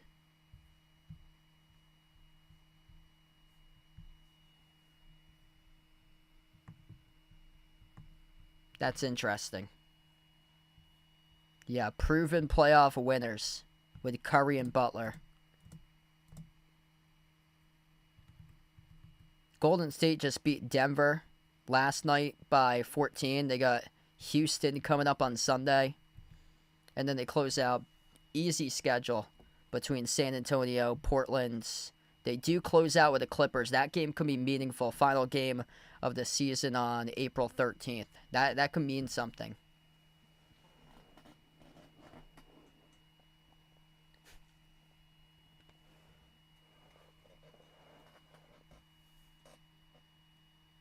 Yeah, Golden State's already 2-1 against OKC, and that was without Butler. They got playoff experience all over their team.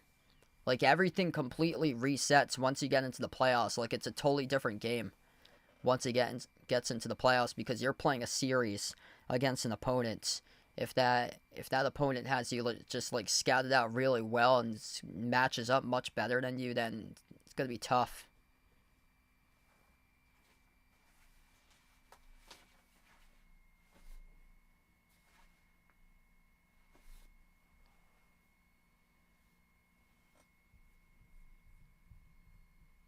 Like, I'm a Celtics fan.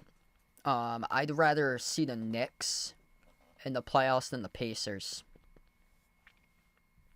Just because the Pacers are a different, deeper team, in my opinion, for them. Right now, it's the Knicks who lead by 3 games above the Pacers. The Knicks, they basically go, like, starter heavy for them. So a lot of those guys are going to be logging like 40-plus minutes in the playoffs. By the time they get into the second round, those guys are going to be cooked.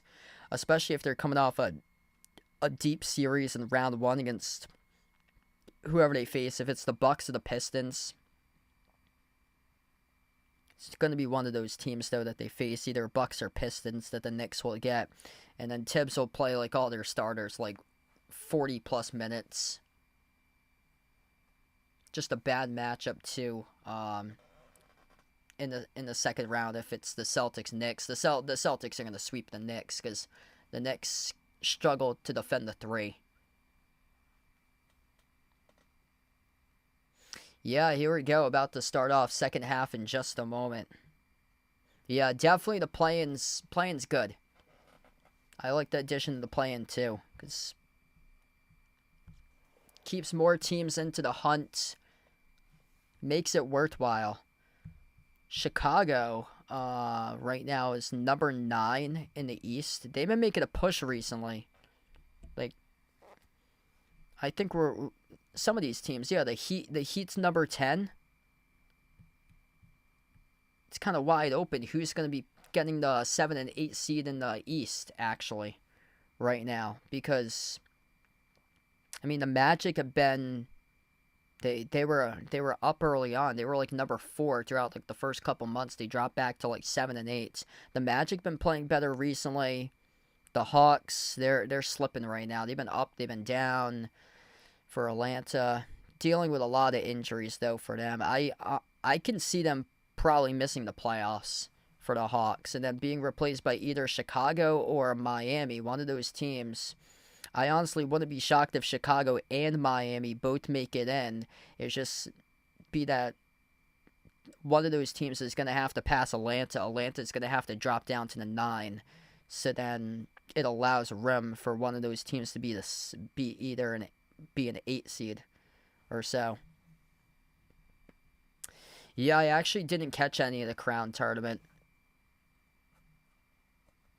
Yeah, Chicago's been playing pretty well. Whereas over in the Western Conference, it's expected that the T-Wolves and Clippers are going to make it in. But if Memphis drops from 6 to 7, T-Wolves surpass Memphis, then there's a chance that Memphis might not make it in at all to the playoffs. There could be a team like Dallas or Sacramento that dethrones them.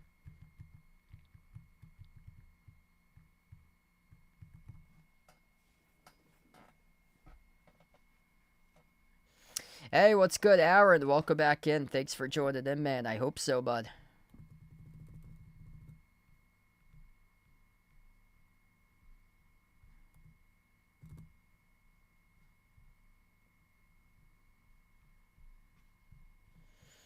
We got 200 plus watching right now. Really appreciate you guys for joining in. If you're new in the stream, smash the thumbs up, hit the like, hit the subscribe.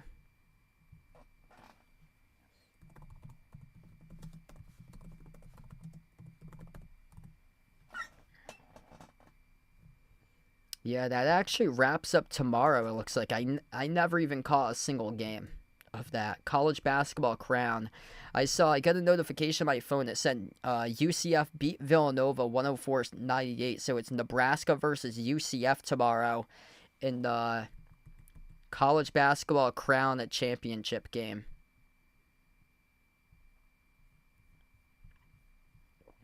I'm really interested to see like what the reviews of that are, like what ratings that has. Like it must not have like any good fan attendance or anything. Joel's welcome in, taking Duke for this one.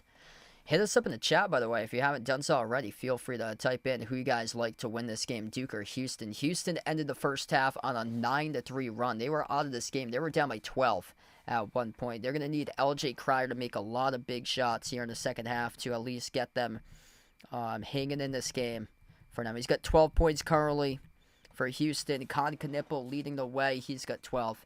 Yeah, that's the first time they've done it. The College Basketball Crown, they play all the games out in Las Vegas. And it's like a lot of them are more so the major conference teams. So they took away the major conference teams for the most part in the NIT and replaced a lot of those teams in the NIT with like mid-majors. That's why it was Chattanooga against UC Irvine in the NIT championship the other night.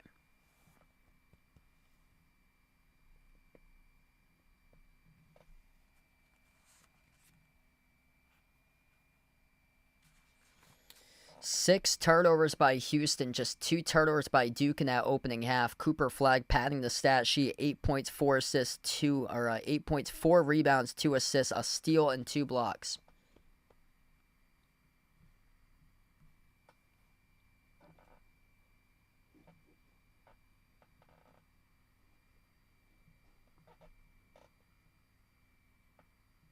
Hey, thanks so much, Josh. Really appreciate it. Yeah, I heard about that. The end of the NIT championship, the guy from UC Irvine missed an open layup that would have won the game.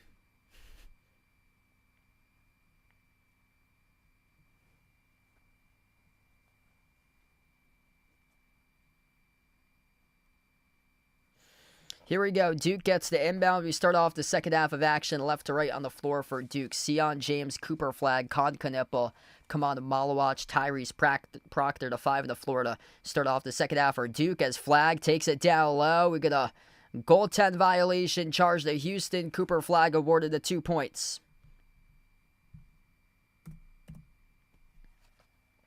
8-point lead here by Duke now. Milos Uzan, LJ Cryer, Emmanuel Sharp. Those are the 3 guys in the backcourt for Houston. On the floor with Joseph Tugler, Jawan Roberts. Roberts has possession, top of the key. Handoff to Sharp. Sharp, a bounce pass down to the low block. Over to a Tugler. Tugler working his way down low as we get a reach and follow charge to Duke. And that is charged to Tyrese Proctor. That's his second personal foul.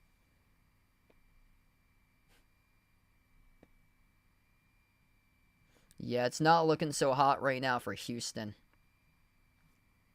Completely taken onto their style in this game. Inbound for Houston. Cryer takes the 3 over Knipple. He buries it. 15 points for LJ Cryer. He's just going to have to shoot the ball constantly in the second half and see if these go in or not. Proctor at the right wing. Bounce pass over to Knipple. Slides it over to the left wing perimeter into the hands of Sion James. James working on the outside as he's defended by Milos Uzan. 8 on the shot clock. Malawach, handoff, Flag, 5 of the shot clock. Cooper Flag dribbles up, slipped, and came back up and rose for a jumper off the mark. No good. Missed off the rim by Sion James right at the shot clock. Went off there as he couldn't make the putback chance. Houston with the basketball. Cryer gonna have to do everything. He's got 15 out of the 31, almost half of the team points. Roberts dump off down low. Sort up is Tugler with a huge rejection right there by Duke. Here goes the Blue Devils. No look pass right corner from Flag over to Sion James, and he buries the triple.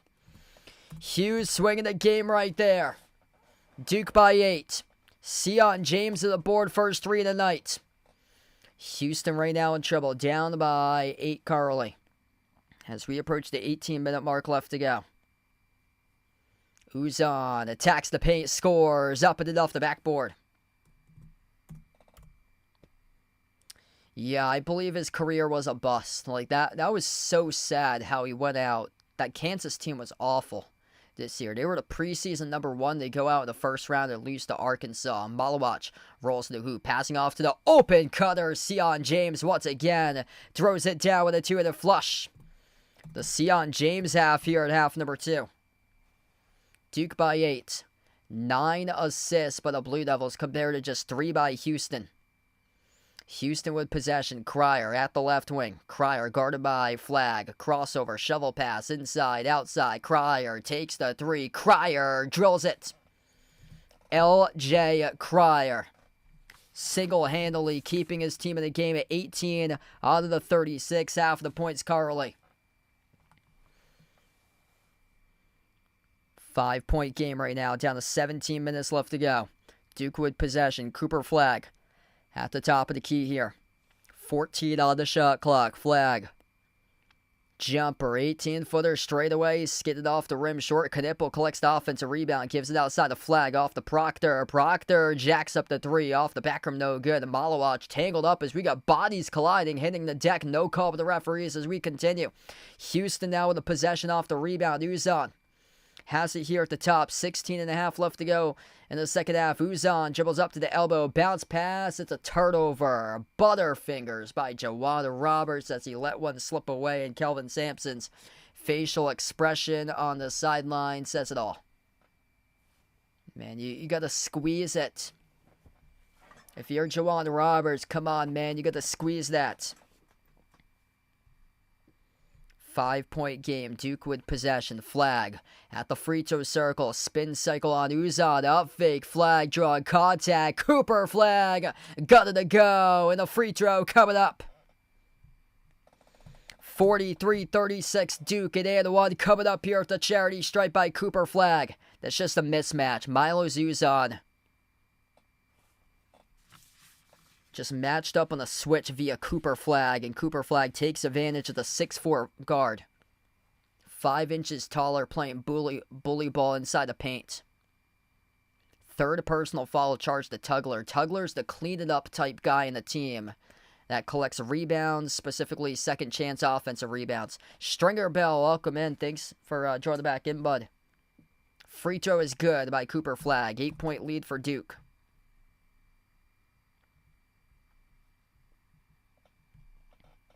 $16 minutes left to go here. LJ Cryer, 18 points. Rest of the team's 18 on 6 for 24 shooting for the rest of the team. Cryer shooting himself 6 for 9 in this game. Bounce pass over to Roberts. Roberts at the elbow, defended by Malawach. Backs his way here to the low block. Float to the runner, contested by Malawach. Off the mark, no good. Tip to the perimeter.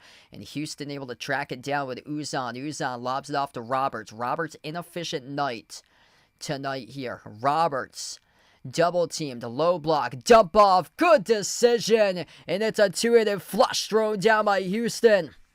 Javier Francis tears down a Rushak there with authority. 6-point game right now. That's a humongous slam dunk. Great decision by Jawan Roberts to play make off the double team. Sion James dribbles up to the mid block. Turnaround jumper. James off the back rim, no good. Offensive rebound right back to him. James. Cross court pass finds Proctor. Proctor at the free throw circle. Bounce pass. Cooper Flag. Open three. He got it. Cooper Flag making it look easy right now on the court. 47-38, 16 by Cooper Flag. As we are under the 15-minute mark left to go here, folks. Uzan at the top. He's defended by Proctor, 101. Uzan dribbles towards his left around the perimeter. Still guarded by Proctor. Tries to get around him. Uzan top of the key. Off to Roberts at the left elbow. Roberts takes on Malawach. Hook shot. Got it to go. Up and then off the glass. Good for two by Jawan Roberts. 7-point game. Duke with possession. Duke controlling this game. Big shot after big shot, able to shut down the door throughout the course tonight so far. Flag slides it off to Knipple. Bang, bang. Drills the triple. 50-40. Knipple having a real good game tonight. He's got 15. They got shooters in the building. Knipple, 3 for 4 from the perimeter. Just surpassed his season high of 14 points per game. Uzan lobs it off to the free throw circle. Handoff back to Uzan. Off to his right to Cryer. Into the hands to Uzan once again. Houston started off a dreadful 5 for 25 from the floor ever since. They're shooting 9 for 11. Make it 10 for 12. Kiss off the glass. Good with a layup. Scoop score up and in off the backboard by Milo Uzan. 8-point game currently. Scoring really started to pick up here currently. Houston 6 for 8 shooting in half 2. Duke 6 for 11. Knipple, lob. Malawach kick out corner. 3 at the wing. Sion James off the back rim, no good. Battle for the rebound and over the back foul charge to Cryer. Bodies flying everywhere. 16 by Cooper Flag. 15 by Knipple. 18 by LJ Cryer, needing some desperate help. Everybody else with 7 or below right now for Houston as we head over to the timeout with 13 and a half minutes left.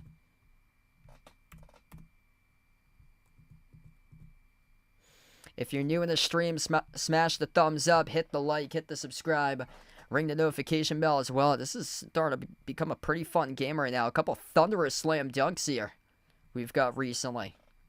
Guys really stepping up, rising up with authority.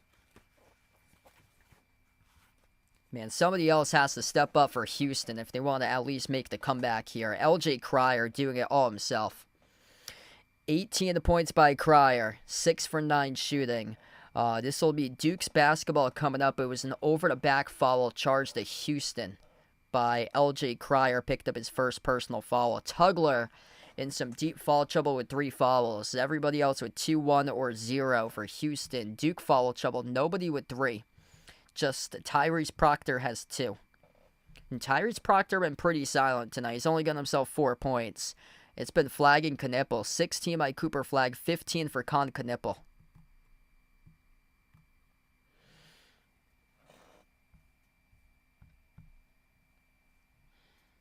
Duke has just always found a response. Like, Houston's knocking down shots here. And then Duke just keeps on responding, knocking down threes themselves. Both teams are shooting the ball real well from three. Houston 7 for 13, 54% from three. 5 out of those 7 made threes are from LJ Cryer. And then Duke is 6 for 14 from three. Half of the made threes by Knipple. Cooper Flagg has made 2 threes.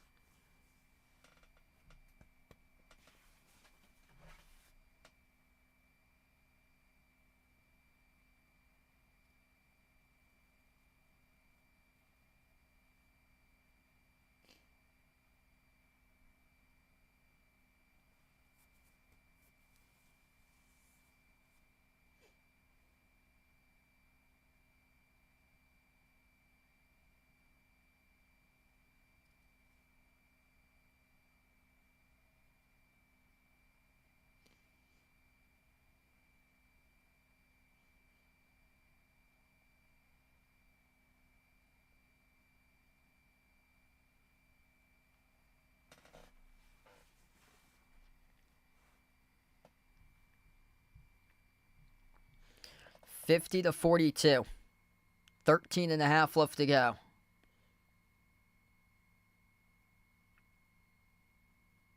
Tremendous battle between both of these teams tonight.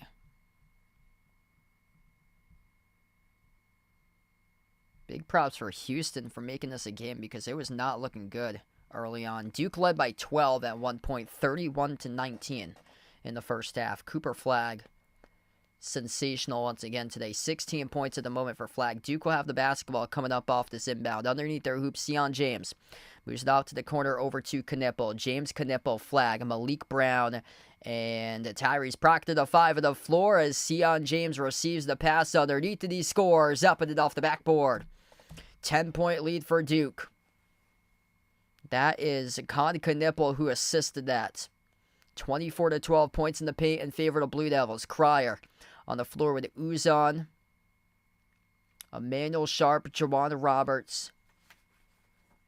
Number 5 for Houston with Javier Francis, and Houston almost lost it down the near side. Roberts bumped into by Malik Brown as this will stay Houston ball. Rochelle, thanks for joining in. Taking Duke here. Chris liking Houston. Hit us up in the chat if you haven't done so already. Who you guys like to win this one tonight here, Duke or Houston? Already Duke with 13 total assists in this game. That's on 19 made field goals right now. Houston with possession. Cryer at the top. Dribbles up, drives on Flagg. Free throw circle. Outside finds Malik Wilson. And bad pass by Malik Wilson. Right to Cooper Flagg. Cooper Flagg with a steal. Flagg up the floor and out of the pack. He gets fouled. Reach and foul charge to Houston here.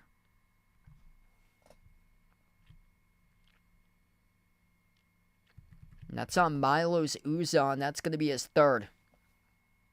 Number 3 charge to Uzan reaching in. Check that. That's on the shot. Wow, they rolled it on the shot there by Cooper Flagg. Cooper Flagg into a late release and transition. They got him on the shot according to the refs. Cooper Flagg going to be shooting 2 free throws, and the first one's good.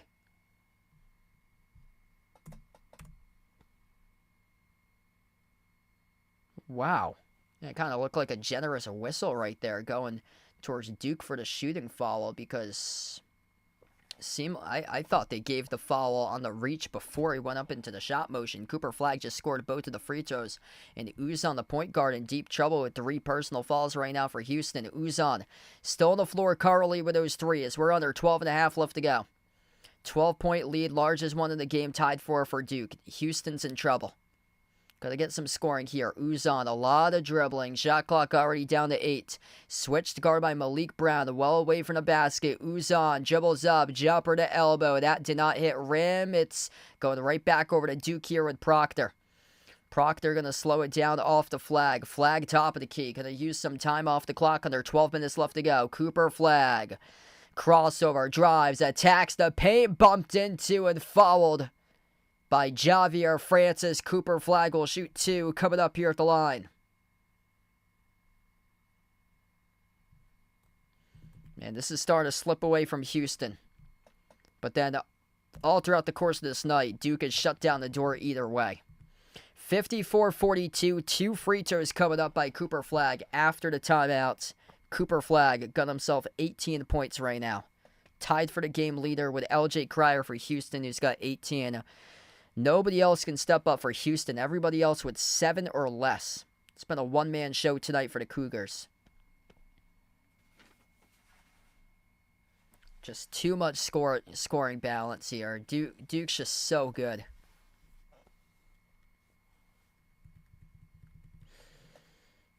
Cooper Flagg. Gonna see if he can hit 20 if he makes both of them. Yeah, this is not looking so hot for Houston here.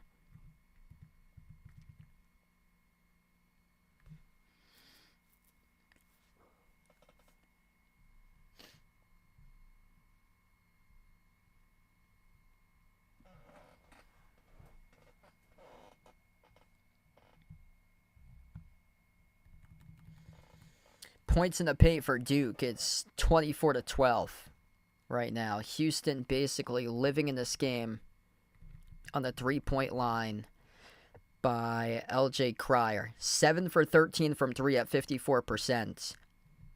Almost half of their points, or half of their made field goals coming from 3. Total, they're 15 for 38 in the game at 39% shooting. Duke's up to now 45% at 19 for 42.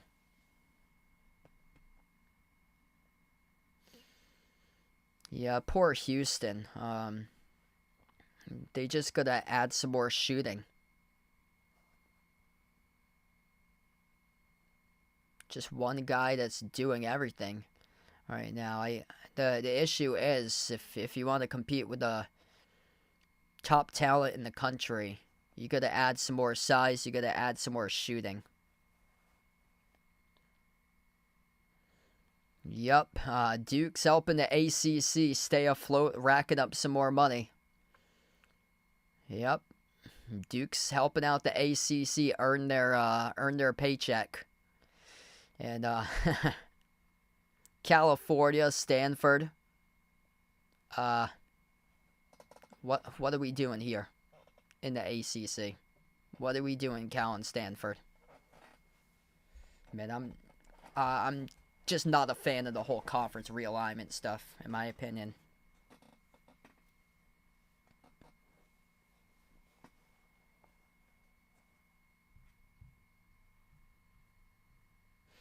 Yeah, I actually work for a broadcaster for a couple of D1 schools for mid-majors over at Brown and Stonehill. One of the guys at Stonehill was telling me that when FDU beat Purdue, they won a couple $1 million off of that game from a few years ago. That helped out the conference. So that really helped save the Northeast Conference because last couple of years it's been an influx with a lot of turnover with different teams in the conference. Chicago State just joined the conference this season, and because of that move, St. Francis decided to transition from D1 down to D3 because Northeast Conference, NEC, Chicago State's, that doesn't line up. I don't know why the Horizon League didn't take that team, because that's not even nowhere close to where all the other teams are located in the conference. So it's a lot of wasted spending money on bus or flights to get there instead of bus rides, and booking hotels to travel out to Chicago State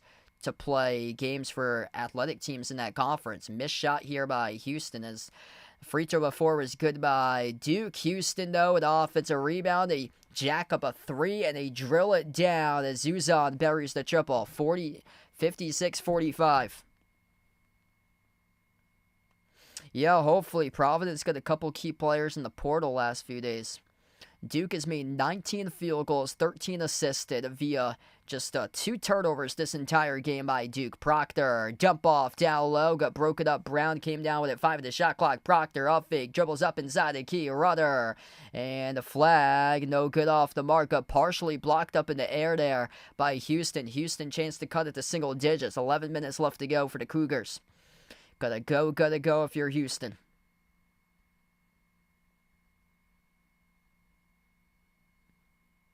LJ Cryer, jumper, baseline, left it short, offensive rebound, no good off the glass. Looking for the foul call was Emmanuel Sharp, couldn't get it as it goes to Flag here for the defensive rebound. Cooper Flag takes up the floor, Flag floats up the runner off the glass, it's good for two, right over one Houston defender. 58-45, Cooper Flag with 22 right now.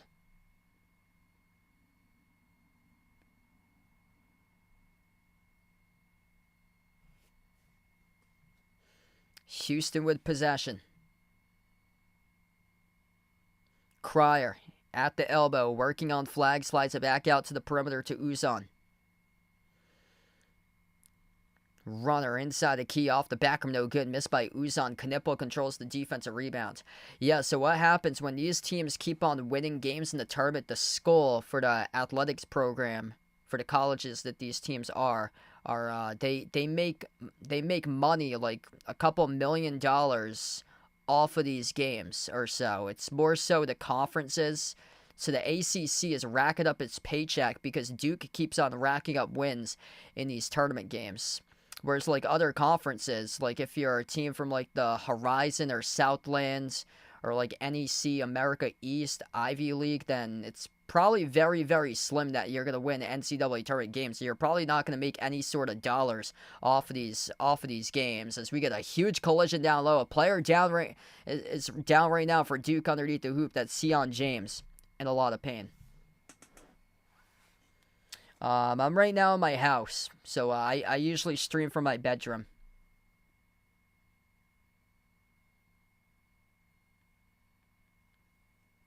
Yeah, Sion James going in for the layup was a massive rejection off the glass. And let's see, Jawan Roberts, did he land on James? Ooh, man. Sion James went down hard. I don't know if the shoe of Roberts fell down in the face of Sion James, but Sion James right now is bleeding with blood. He's got blood on his jersey currently for him. I don't know where the shoe fell from Roberts. Ooh.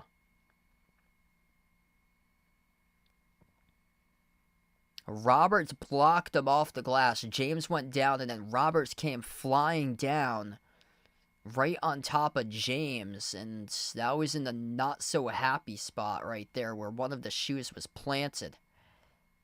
Tough fall. Tough fall. Down to the hardwood here. Just a bunch of contact. No call with the refs.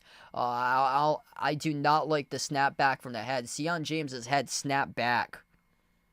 His head snapped back when he hit the floor.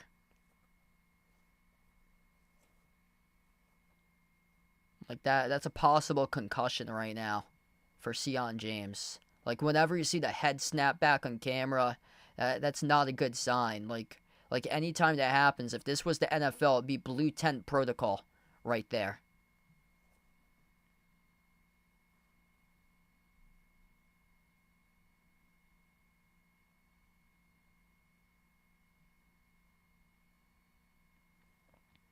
So Sion James is going to stay on the bench right now. It's going to be Mason Gillis, Kaman Malawaj, Khan Knipple, Tyrese Proctor.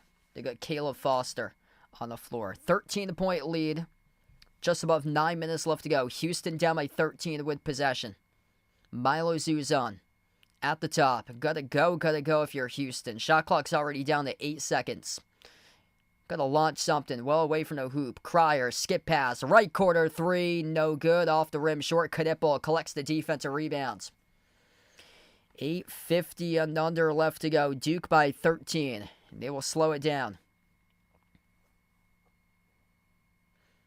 Knipple with a big game tonight. 15.7 rebounds. Gillis has possession here for Duke at the top of the key. Slides it off to Knipple. Back outside. Gillis puts the ball into the hands to Proctor at the left wing. Proctor dribbles up. Drives downhill on Uzan. Proctor goes up. He gets fouled. 2 free throws coming up. That'll be number 4. Charged to Milos Uzan on personal fouls. Now the question is for Kelvin Sampson, do you play him the rest of the game right now? He's your starting point guard. Your team's down by 13. Might as well just risk it and go for its all right now. If this game was closer, you wouldn't pull them out, but might as well just risk it right now since you're down by 13. I'm not sure if you're going to get better players on the floor in place of Uzan as Roberts checks in. And Uzan, he will take a seat on the bench. So Uzan will take a seat on the bench with 4 personal fouls. Felix, welcome in. Thanks for joining in. Yeah, this is not looking so hot right now for Houston. Second free throw is good by Proctor after he missed the first. 14-point lead. Wow. Sion James, who just had a really bad fall a couple moments ago. Tough soldier for him. Just checked in back into this game. Sion James is right now on the floor. And he's looking fine. Top of the key here for Houston. Houston's missed their previous 7 out of 8 shot attempts. Cryer, leaner for 3. Right down the chute. He's got it. That's a big, big 3 ball right there by LJ Cryer. Delivers right through the netting. They were using a ton of shot clock. And that's a no-no because we're down to 7:58 on the game clock left to go. You got to start to take early and often shot attempts. And then coming off the screen, dribble handoff, LJ Cryer just goes in for a leading 3, and he was able to rip one through. He has been a one-man show. For Houston right now, like, this does not look good as indicated by the scoreboard. You're down by 11. I don't know if you have anything left to lose if you're Houston right now. Like, just go out and give LJ Cryer the ball. Give this dude the ball, have him shoot shots. Because he's got almost half of the scoring tonight for your team. 21 points, 7 for 11 shooting, 6 for 8 from 3. Just get this man the ball. Everybody else is 7 points or fewer. Yeah, there were some extracurricular activities after the 3 was made. So I think that's going to be sorted out during this timeout right now. There was a player for Houston that got knocked down going back in transition. That's what took us to the timeout. That there was some contact there after that 3 was made.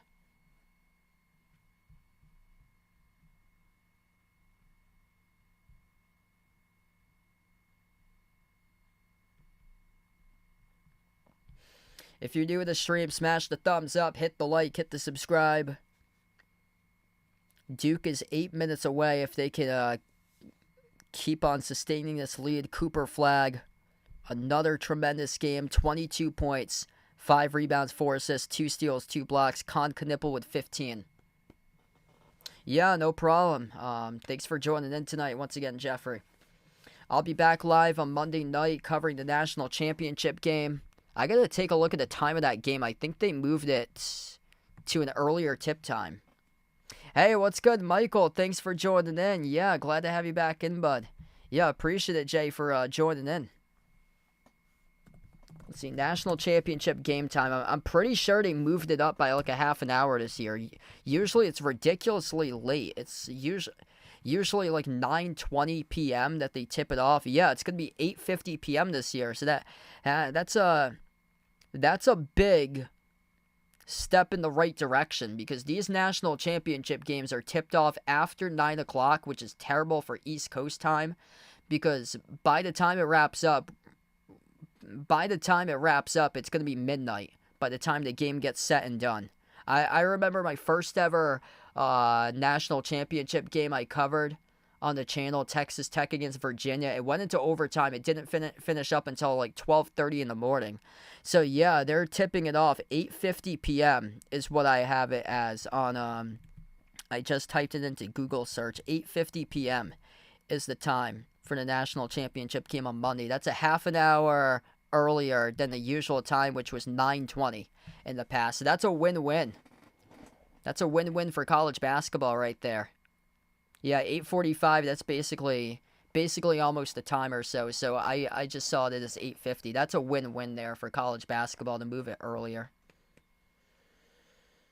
There's a free throw at the line for Houston. They just bury the free throw as we come back to action. Mason Gillis charged a technical foul. Cryer goes 1 for 2 on his technical free throws. Yep, this is a chance for Houston.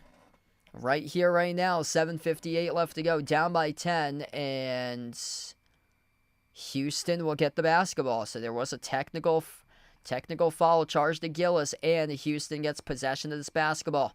Houston inbounds.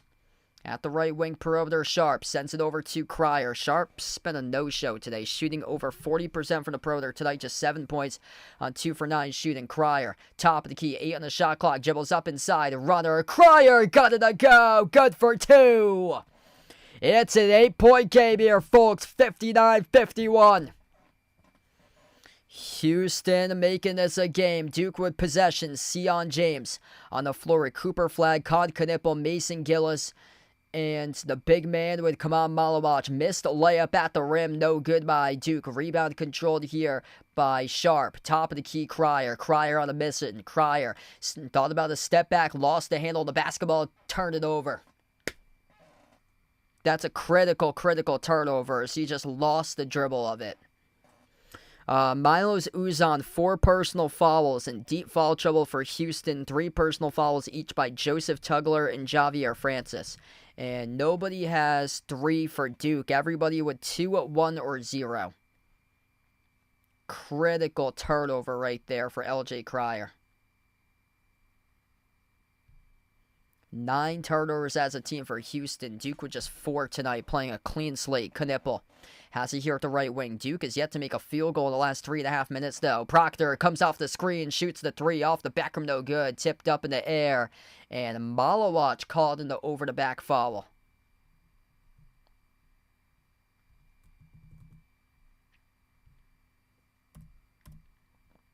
So Malawach gets called in the over-the-back. That's his second personal foul.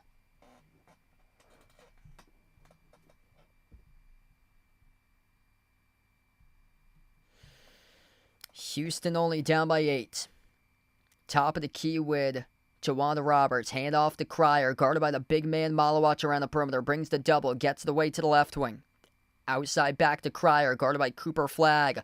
Launches the 3 over. Flagg off the rim. Short, no good. A rebound ripped away by Duke by Sion James. Duke with possession. 6:30 left to go. Duke shooting just 8 for 19 this half. Houston shooting 9 for 19, and now Duke will burn a timeout. 6:26 remaining.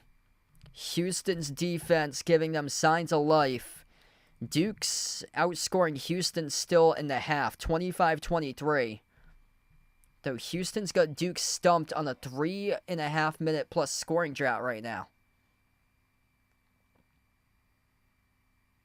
That 3 almost bounced in. Like, that was an insane pull-up J there that was contested by Flagg that Cryer went for it. That almost went in. Like, that went off the front rim, then bounced the back, and then it dropped off.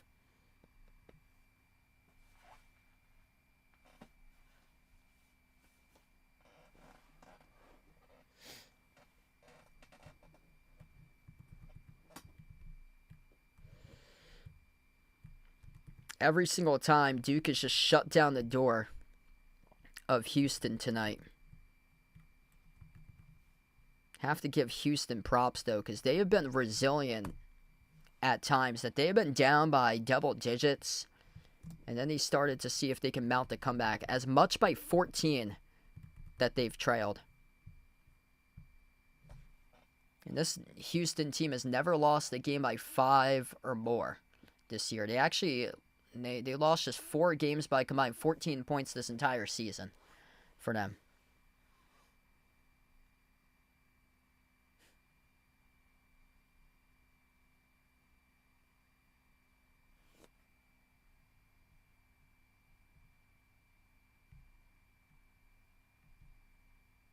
Yeah, that was a really tough 3 that Cryer went for.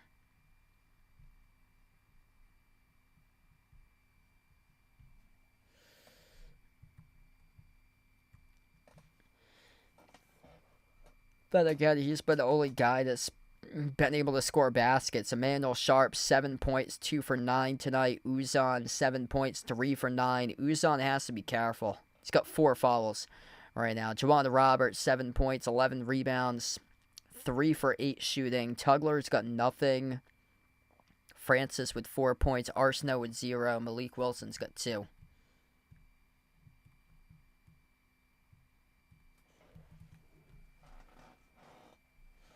(12-2) in favor of Duke with points off turnovers. It's not been a good sign for Houston either. Has been the turnovers with 9. Most Final Four appearances without a national title also goes to Houston. This is their 7th appearance this tournament in the Final Four.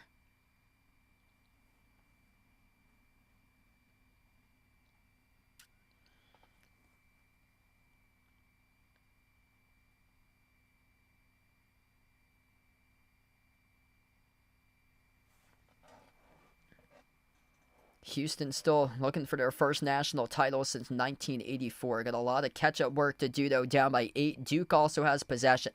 Left to right in the floor for the Blue Devils. Sion James in the court with Knipple, Cooper, Flag, Malawach, and Proctor. Flag, jumper at the elbow. Halfway down, rattled out. Rebound controlled by Cryer.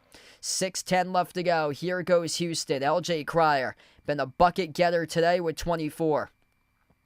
Hand off to Sharp. Edge in the midcourt logo guarded by Proctor. Puts the ball back into the hands to Cryer. Free throw circle now with down low as they work with Roberts, who scores backdoor with a layup. It's a 6-point game, 59-53.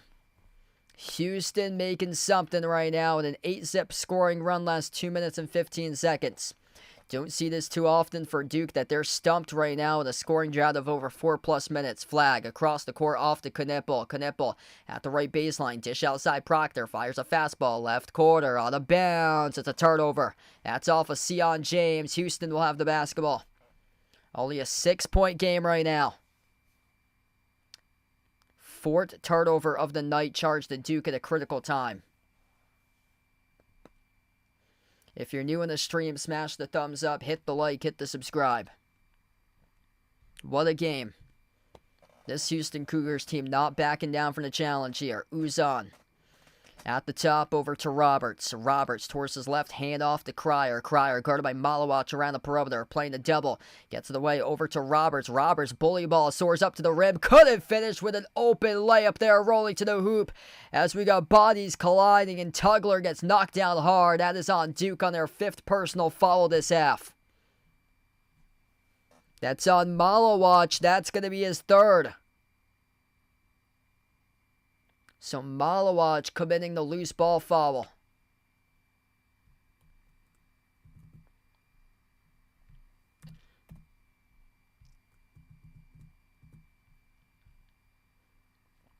Malik Brown checks in to replace Malawach. Houston gets the inbound. Sharp at the top of the key. Drives on Knipple. Sharp over Knipple. Off the mark. No good. Shoved in for 2 by the Cougars. It's only a 4-point game, 59-55. Under 5 minutes left to go. Duke has been held scoreless without a field goal for the last 5.5+ minutes. Cooper Flag at the top of the key for Duke. Off to Proctor. Outside of Flag. Off fake. Flag decided not to take the 3. Flag. Jumper to elbow. Flag. Off the glass too strong. Battle for the rebound. It's going to be on Duke on another loose ball foul. Pushing off is Malik Brown. Houston will have the basketball. Damn.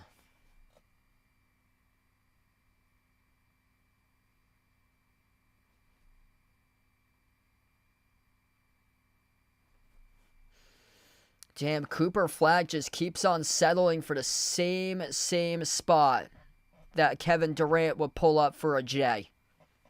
Keeps on settling for that same exact spot at the elbow, and he keeps on missing. Mid-block here for Houston. They move it back outside of Cryer. It's only a 4-point game right now. Cryer At the right wing, defended on the outside by Sion James. Switch guarded by Knipple. Drives in Knipple. Jumper, 15-footer off the back rim, no good. Flag controls the defensive rebound. Duke will slow it down as we approach the 4-minute mark left to go. If you're new in the stream, smash the thumbs up, hit the like, hit the subscribe. This game has really cooled off in the second half. Houston outscoring Duke 27-25 in half number 2. Cooper Flag. Edge of the midcourt logo, top of the key here. Flag, double team, gets away off the Proctor. Proctor drives straight line to the hoop. Proctor goes up. Proctor gets fouled. Down to 3:44 left. This will take us to a timeout here. 3:44 left to go. It's on Jawan Roberts. We should have 2 free throws coming up at the line for Tyrese Proctor for Duke. 3:44 remaining. This is very uncharacteristic for Duke. A 6-minute field goal shooting drought right now. Big boy physicality of Houston starting to take control of this game as they were playing catch-up throughout the course of the night. Wow, have the tables turned in this matchup. Cooper Flag, 22 points. He's missed his previous 3 shot attempts from the floor. 15 by Con Knipple. 24 by LJ Cryer. Still a one-man show. Jaron Roberts, the next closest scorer, with 9 points and 11 rebounds.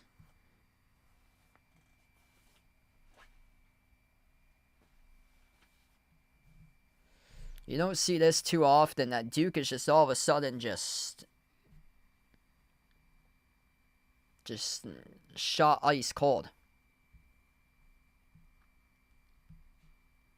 Couple recent turnovers by Duke this half. They led as many by 14, and now it's been cut to 4. Yeah, this is kind of uncharacteristic. Houston leads the rebounds right now, 35-30 on the glass, 14-10 in offensive rebounds.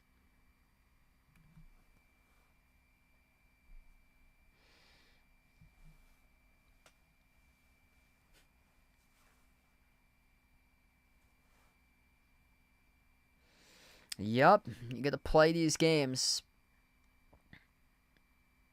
Anything could happen in just one game. Look at the Florida Auburn game from earlier today. Auburn was feeling it in the first half, and then they surrendered a 9-point lead, lost that game. Complete just vice versa. What went on right for Duke in half number 1?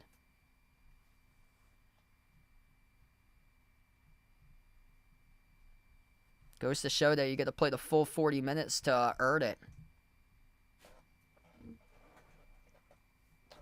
This is where big boy basketball takes place. If anybody wants to be soft right now on the floor, then, well, you can join Kyle Filipowski. Because Duke ain't for sure didn't have it last year when they took on DJ Burns. And right now, this Duke team looking for a big seal the deal type moment tonight and make sure they stay ahead and get themselves out in front and stay out in front like they are right now, 59-55, and close this game out. 3:44 left to go. They have suddenly gone cold for over 5+ minutes. They'll have 2 free throws coming up on the line by Tyrese Proctor, a 69% free throw shooter. Houston, multiple 22 and 23-year-olds on their team. Duke, first crack at it with the talent that they have with 5 stars at 18 years old. Good mix, though, of veteran guys like this guy here at the free throw line shooting 2 with Tyrese Proctor. Also added Mason Gillis, who played in the national championship for Purdue last season. Got him in the portal. This is a time to break through. What a start for this one tonight. First free throw is good. Calm cool collected by Proctor, up by 5 as he buries the first free throw.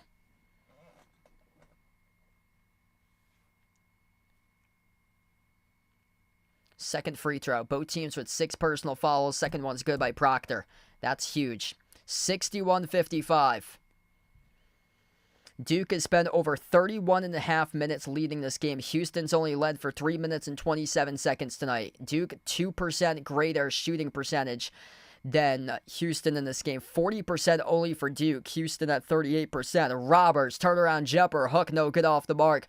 Off the hands of Flag. It is out of bounds. It's actually off of Houston according to the referees there. So Cooper Flag tried to come up with a tip there. From behind. Yeah. That's from behind. That's off of Houston. So Houston had a player right behind Flag who deflected it off of Flag's hand. So this is Duke's ball. Duke by 6 with the possession. They still haven't made a field goal in the last 7 minutes and 20 seconds. Oh, nice bullet down low. Proctor, Brown, kick out, corner, 3, swoosh. Cooper Flag. Bang, bang on the into-out corner 3. 9-point lead by Duke. 3 minutes left to go. That's a championship level shot right there for Coop. Houston in trouble right now. Loose ball around the perimeter. Cryer picks it up. Cryer at the top of the key. A lot of dribbling. Shot clock's already down to 8. Thought about the step back. Makes the extra pass to Uzan. Shot clock down to 5. Gotta go. Uzan. Contested 3. Off the rim short. New 20 in the shot clock with an offensive rebound to 3. Off the back rim, no good. Missed by Sharp. Offensive rebound controlled by Houston again. Houston spin cycle runner. Get that out of there. Cooper Flag with a major rejection. Cooper Flag. Taking over the game, gonna send Duke to the chip. Cooper Flag with a corner 3 to get his team up by 9. And then his third block of the game as he swats it right to the cheerleading section. 64-55. Houston, 12 seconds on the shot clock here. Looking for the inbound. Uzan. Gotta get somebody open. Houston lets it fly in the backcourt. 12 on the shot clock. What are you doing? As we approach the 2-minute mark left to go. You gotta go. You're gonna go. You're down to 9. Shot clock's down to 4. Dribble. Drive. Right down the lane. Inside. He scores. Up and in off the backboard. It's good for 2 by Emmanuel Sharp. 7-point game. Under 2 minutes left to play. Cooper Flag. Gonna slow down tempo here for Duke. One made shot for a 3. It will be the dagger here tonight, folks. Sion James. Minute 40 left to go. Sends it over to Proctor. Circles around. Oh, he lost it out of bounds. That's a big U. It's gonna be Houston basketball.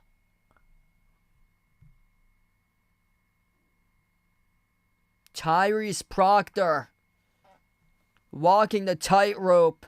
Off the baseline drive, and he lost it off his body out of bounds. 6 turnover tonight for Duke. Opens the door up for Houston, and Malik Brown picks up a terrible reach-in foul. 1-and-1 bonus coming up here for Houston. Emmanuel Sharp at the free throw line.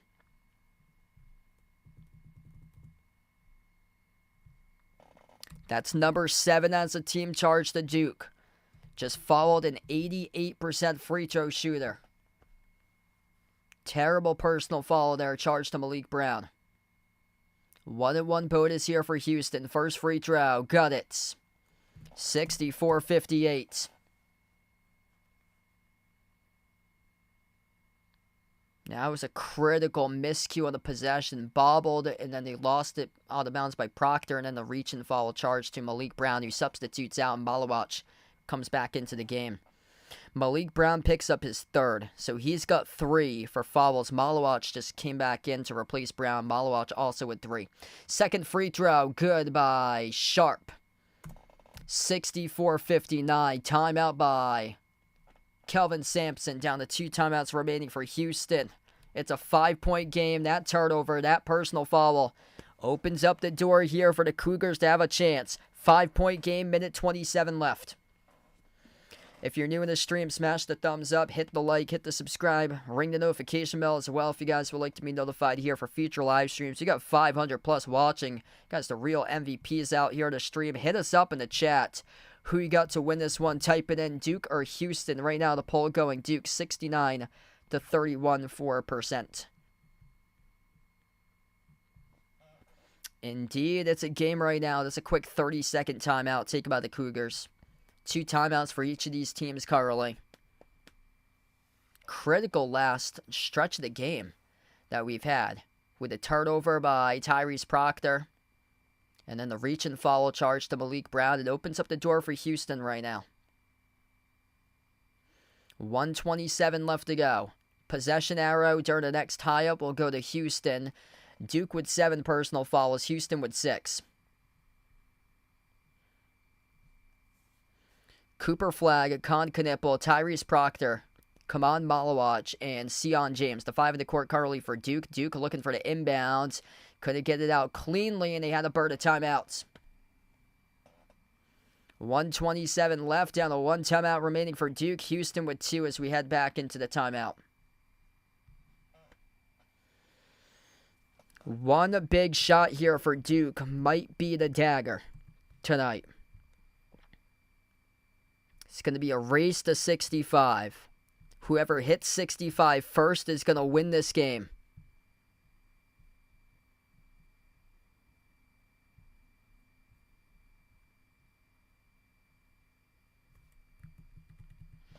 Big props to Houston tonight. They were down by 14 points at one point. Yeah, that's pretty cool there, Jay Ramirez.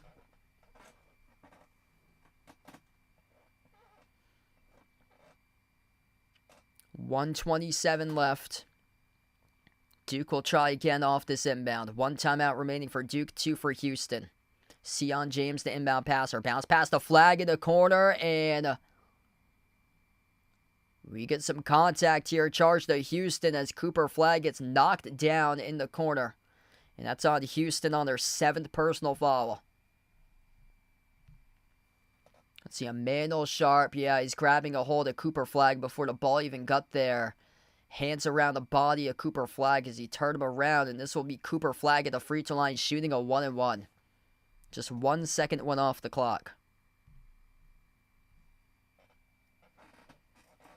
1-and-1 bonus by Cooper Flagg.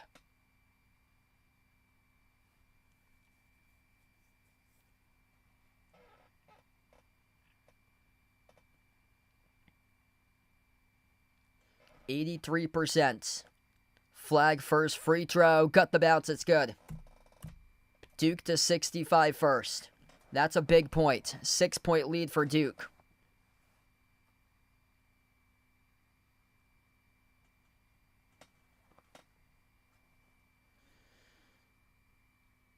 Second free throw here by Cooper Flagg. Right down the middle. 66-59. Big pair of free throws there by Flagg. Houston with possession. Minute 25 left to go. Emmanuel Sharp, top of the key, defended by Malawach. Sharp drives on Malawach down the paint, and Sharp no good. Got fouled though. He'll have 2 free throws coming up here at the line. 1:14 remaining. And that is on Malawach. That's his 4th personal foul. Emmanuel Sharp, an 87% free throw shooter, targeting Malawach now with 4. Foul trouble tonight looks like this. 4 fouls committed by Malawach, 3 by Malik Brown. Everybody else with 2, 1, or 0 for Duke. Houston, 4 personal fouls by Milos Uzan, 3 by Joseph Tugler and Javier Francis. First free throw is good by Sharp. 6-point game.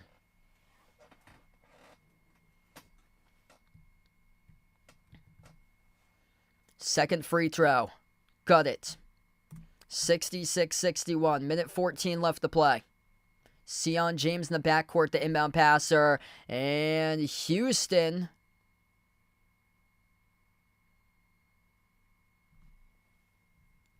in the backcourt. They just got teed up for this. Tugler. Oh, you can't do that. Yeah, you can't do that. Tugler reached out with the basketball of Sion James when he hadn't even inbounded yet. He's the inbound passer standing behind the back of the baseline, and Tugler gets teed up. He reaches out for the basketball, tries to strip the inbound passer when he hasn't even inbounded it yet. That's the 8th. Yeah, that's a T. You can't do that. You can't do that if you're Tugler. The referees right now are meeting about this call. You can't do that. He's the inbound passer. He can't reach over the line and strip the inbound passer. So no time went off the clock.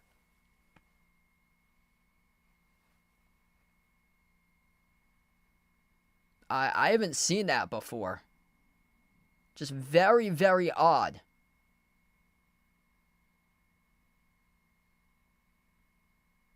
That is... Where in the world have you seen a tech off an inbound that the inbound passer hasn't even passed in the ball and the defender tries to strip him? Like, that's a terrible way to end this game for Houston. Joseph Tugler, awful foul. Awful, awful foul. This will send Knipple to the free throw line. That's a technical foul. So what happens? Sion James, the inbound passer, didn't even have a chance to inbound. He's shuffling his feet, looking for somebody to get open, holding the basketball. And Joseph Tugler strips Sion James as he's holding the basketball in his hand, still deciding on who to pass the ball to. You can't do that. That's a technical free throw that was just made by Knipple, and Duke gets the basketball back. That's a terrible, terrible foul there. Inbound, that time cleanly to Knipple in the backcourt over to Sion James. Minute and 8 left to go. James crosses midcourt. Houston ain't going to commit a foul here. They're going to play this out. 1 minute remaining. 16 on the shot clock. 6-point lead by Duke, 67-61. Better hope it's a miss if you're Houston. Sion James around the perimeter. Slides it off to his left to Knipple. A lot of time coming off the clock if you're Houston. Knipple, no good. Blocked off the glass. Houston able to come up with the basketball here. They're down by 6. Gonna make a shot right now. Gonna go. 40 seconds remaining. Almost lost the dribble by Sharp. Got it away over to Uzan. Out to the wing. Sharp up fake. Side step to his left. Takes the 3. Makes the 3 from downtown. Bang, bang by Emmanuel Sharp. It's a 3-point game here, folks. 67-64. Emmanuel Sharp, he is a shooter. This should be a 2-point game right now if it wasn't for Tugler on that technical foul. And a 3-point lead for Duke with 32 seconds left to go as we head to a timeout.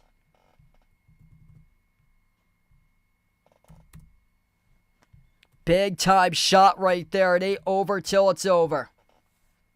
If you're new on the stream, smash the thumbs up, hit the like, hit the subscribe. Crazier things have happened before. Lakers against Bulls from a couple weeks ago. Stranger things have happened. 27 points by Cooper Flagg, 16 by Knipple. 24 by LJ Cryer. Emmanuel Sharp all of a sudden up to 16. And that technical foul, that's costly. Because that could be the difference in winning and losing this game for Houston. And Kelvin Sampson knew that once it happened. 18 for 22 by Duke at the free throw line at 82%. Houston 10 for 14. There's the lead right there for Houston. They're hitting their season average, 71% at the free throw line. That's their season average. They're 10 for 14 at the free throw line. You're leaving 4 points off the board. That's the difference between a 68-67 lead and a 67-64 lead by Duke.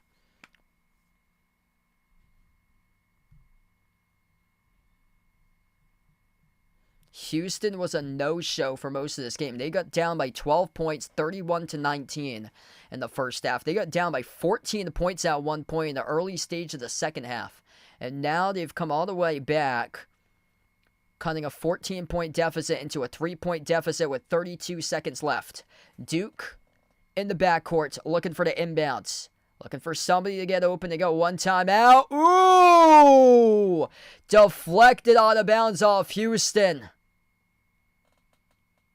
Holy smokes, that was close. Duke will have another crack at the inbound. 1 second went off the clock with 31 seconds. That was a dangerous pass off the inbound. Stranger things have happened. Stranger things have happened. 8 fouls committed by Duke, 7 by Houston. Officials are looking at this right now. Kelvin Sampson wants this to be reviewed. Possession arrow of this basketball. Deflected out of bounds. Initial call. But a referee is off Houston. Kelvin Sampson got the officials to look at the monitor at this. They're going to take a look at the monitor on who last touched that. That was a dangerous inbound pass by Sion James. Really dangerous inbound pass. Duke's going to get the basketball in cleanly. Let's see. The replay here. Looking for flag. Yeah, that's Sharp. Sharp and flag together. Sharp. Yeah, Sharp deflects it out of bounds. Sion James with a dangerous pass over to Cooper Flag and Emmanuel Sharp. Deflected it out of bounds. It looked like bang between Sharp and Flag. I don't know how you can overturn that, though. That's going to have to be deflected out off the defense. And the inbound happened with 4.59 seconds, so that's not a 5-second call either. So he got the ball inbounded in 4.59 seconds of time, so that's not a 5-second call.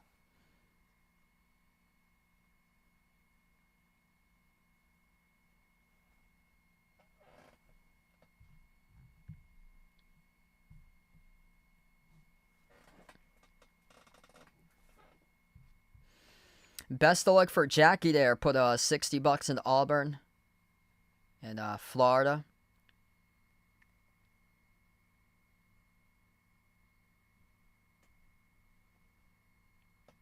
Yep, nail biter of a game. Hit us up in the chat who you guys like to win here. Type it in, Duke or Houston.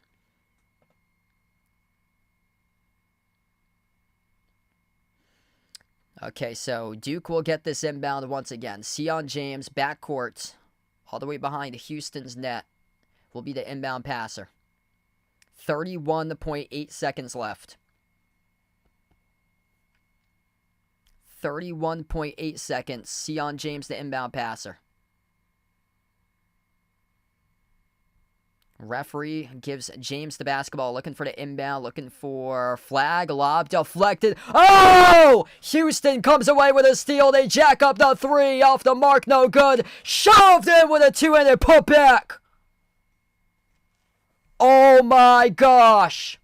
Houston steals the inbound, and they shoved in a 2-handed putback jam.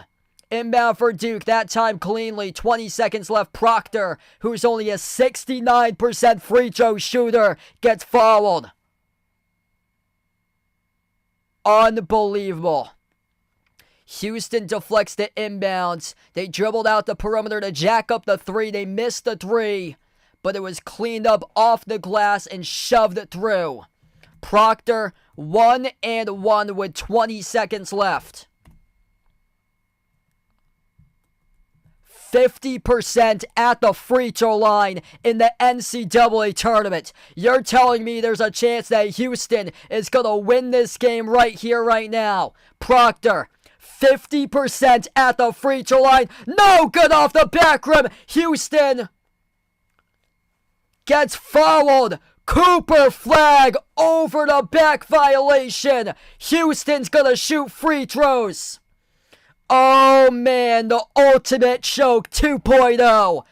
March Madness Final Four college basketball edition right here, right now. Cooper Flag over the back violation foul. Houston 1-and-1 bonus with Jawan Roberts. 62.5% free throw shooter. There's a chance that the Houston Cougars, down by 14, could win this game. Unbelievable.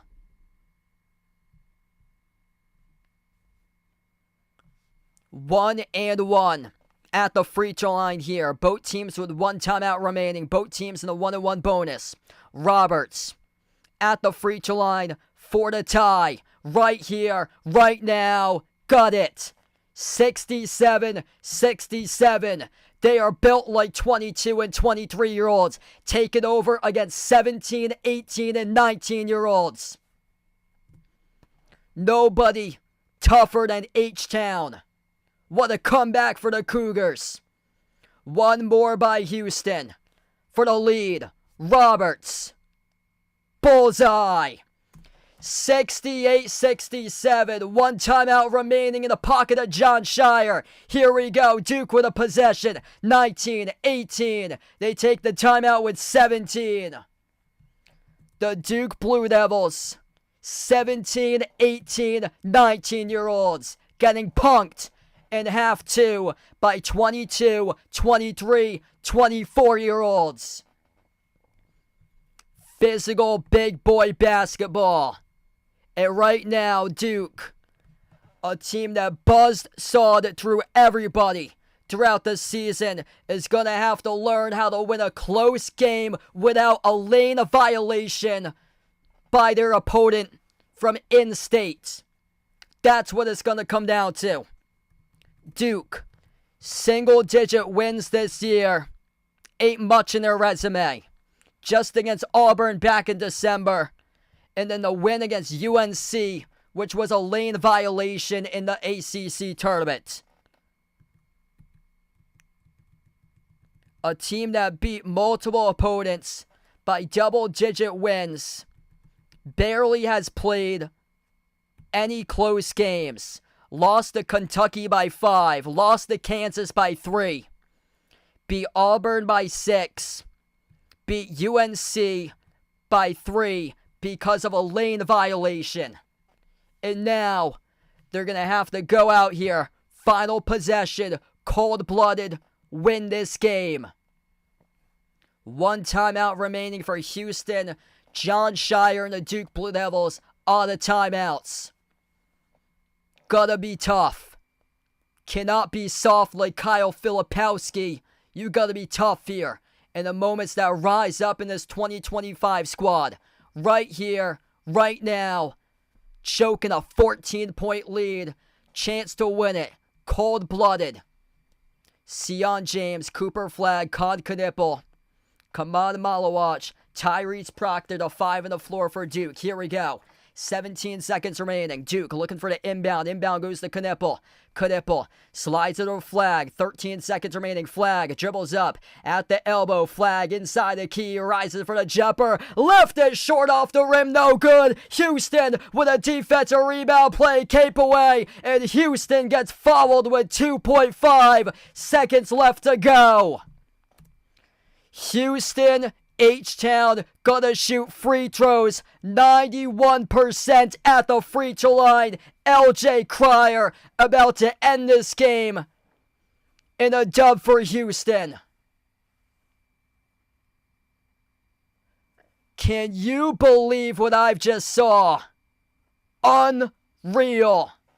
The ultimate choke 2.0. March Madness style 2025 college basketball. The Houston Cougars, 2 seconds away from shocking the world.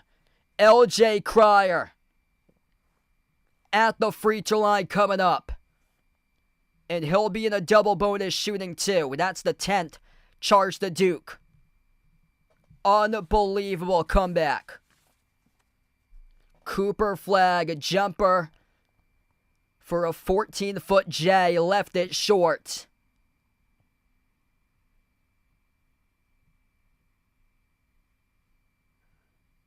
Absolute choke job tonight by John Shire in this team. Man, they got punked in the second half, and every single one of them showed up like Kyle Filipowski in half two, which means that they played soft. Got absolutely punked by 22, 23, and 24-year-olds. The 17, 18, 19-year-olds just got punked. Punked by the big physical boys. And this Duke team that won so many games by double digits, just not enough experience when it comes down to crunch time situations.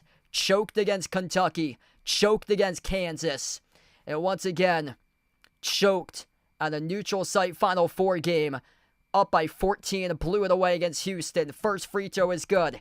69-67. Houston in Florida. If Duke cannot tie it up and force overtime, if this is made by LJ Cryer. Second free throw by Cryer. Free throw is good. Duke will need a 3. 3.7 seconds left to go. They added in an extra second. Duke looking for the inbound. Gonna have to tie it up with a 3. Inbound deflected. Up in the air. Shot here at the buzzer. Not even close by Proctor. And it is over. Heartbreak City. Kelvin Sampson. The Houston Redemption. Pulls off the unthinkable stunner. John Shire, the ultimate choke. 2.0. College basketball, March Madness edition. Houston, down by 14 points. Comes back and stuns Duke. Unbelievable. The Houston Cougars, in their home state of Texas, storm the Alamo Dome second half. Can you believe what I just saw? Insane. Oh my goodness. How in the world do you choke Duke, the 17, 18, 19-year-olds flat out choked? It's going to be Houston and Florida in the national championship game. Cooper Flag selling like LeBron in the game time moments. Cannot believe what I just saw right there. Duke with the ultimate choke. Oh my goodness. John Shire.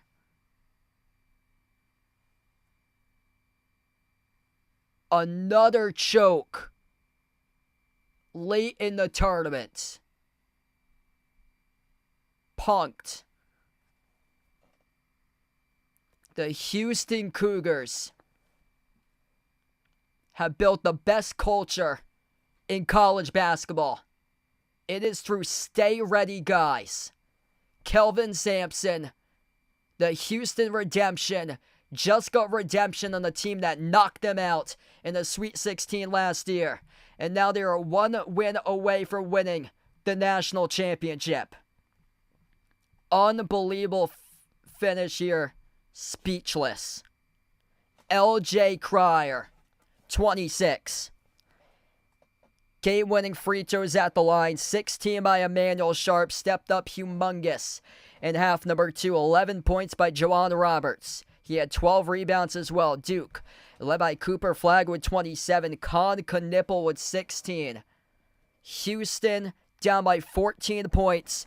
Comes back. Stuns Duke. Outscores Duke 42-33 in the second half. And Duke went scoreless on like a 6.5 minute field goal shooting drought. Late stage of half 2. Unbelievable finish. Wow. I cannot. Holy smokes. LJ Cryer, Monday night, looking for his second ever national championship. Won a chip with Baylor back in 2021. I can't believe it. Man, Cooper Flag freaking sold out like LeBron James out there. Final like minute of the game or so. What the hell? Like Cooper Flag going up for like, it was so predictable. Like every single jumper he took was like basically the same jumper that Kevin Durant would take there. Same exact spot until the last one where he took it straight away instead at the elbow and he missed it off the rim shorts. Like everybody in the building knew who was going to take that jumper right there. It was going to be Cooper Flag. Man.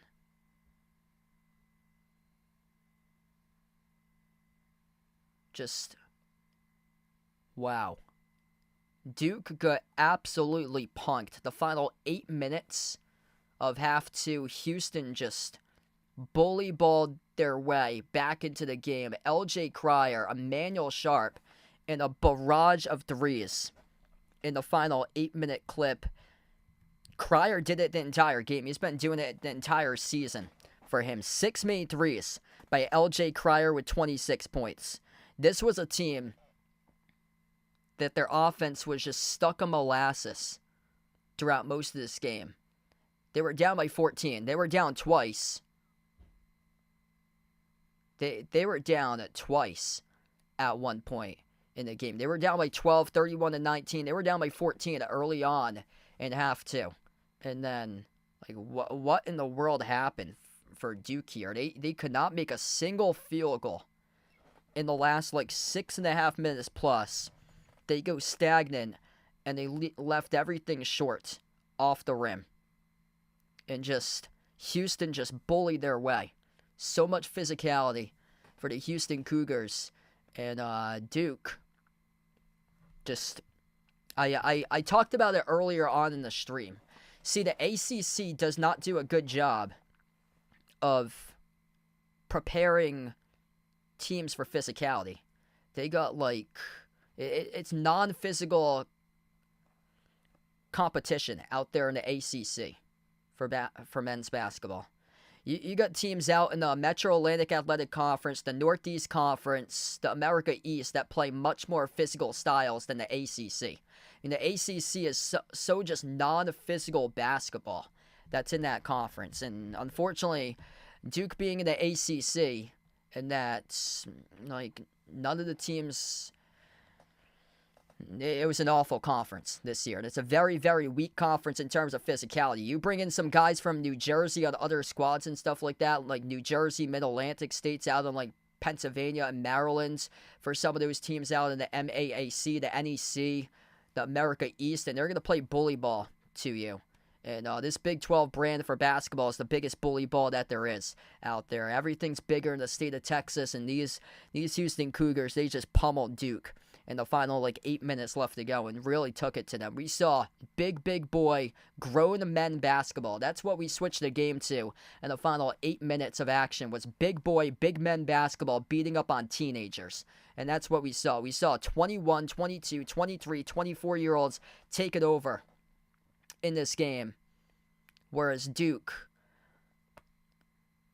man, just unfortunate. Just they got bullied. Teenagers, 18, 19-year-olds just got bullied in this game against grown adults. That's what we saw there, how Houston took over. Crazy. Houston won this game even with a technical at one point. Just amazing. I honestly thought that technical was gonna wreck them. I thought that technical was going to mark the done point for Houston in this game. And they somehow were able to close it out with a win. Just insane.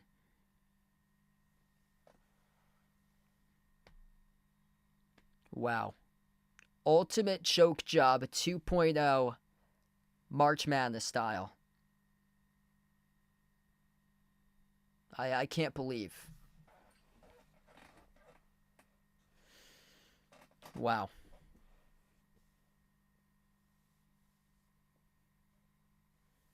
Just insane. Going to be Florida, Houston in the national championship game coming up on Monday. I'll see you guys back on Monday. Really appreciate you guys for joining in for this one. We're going to close out to the channel members. All channel members get a shout out at the end of each and every single one of my live streams. We got Jason, Bradley, Warren, Kelly, I Am Ghost, the Nija Player, Asia, Ice Baby, Katie Ogie, SGA Sports Talk Channel, Lonely Satellite, Michael, John, Norma, Jonathan, Guido, and Mark. Thanks for joining in, everybody. Duke had a 14-point lead. Houston came all the way back, stuns Duke, 70-67, the final score. See you guys back on Monday night. It's going to be Houston, Florida in the national championship. Thanks so much, everybody, for joining in, and enjoy the rest of your Saturday night here, folks.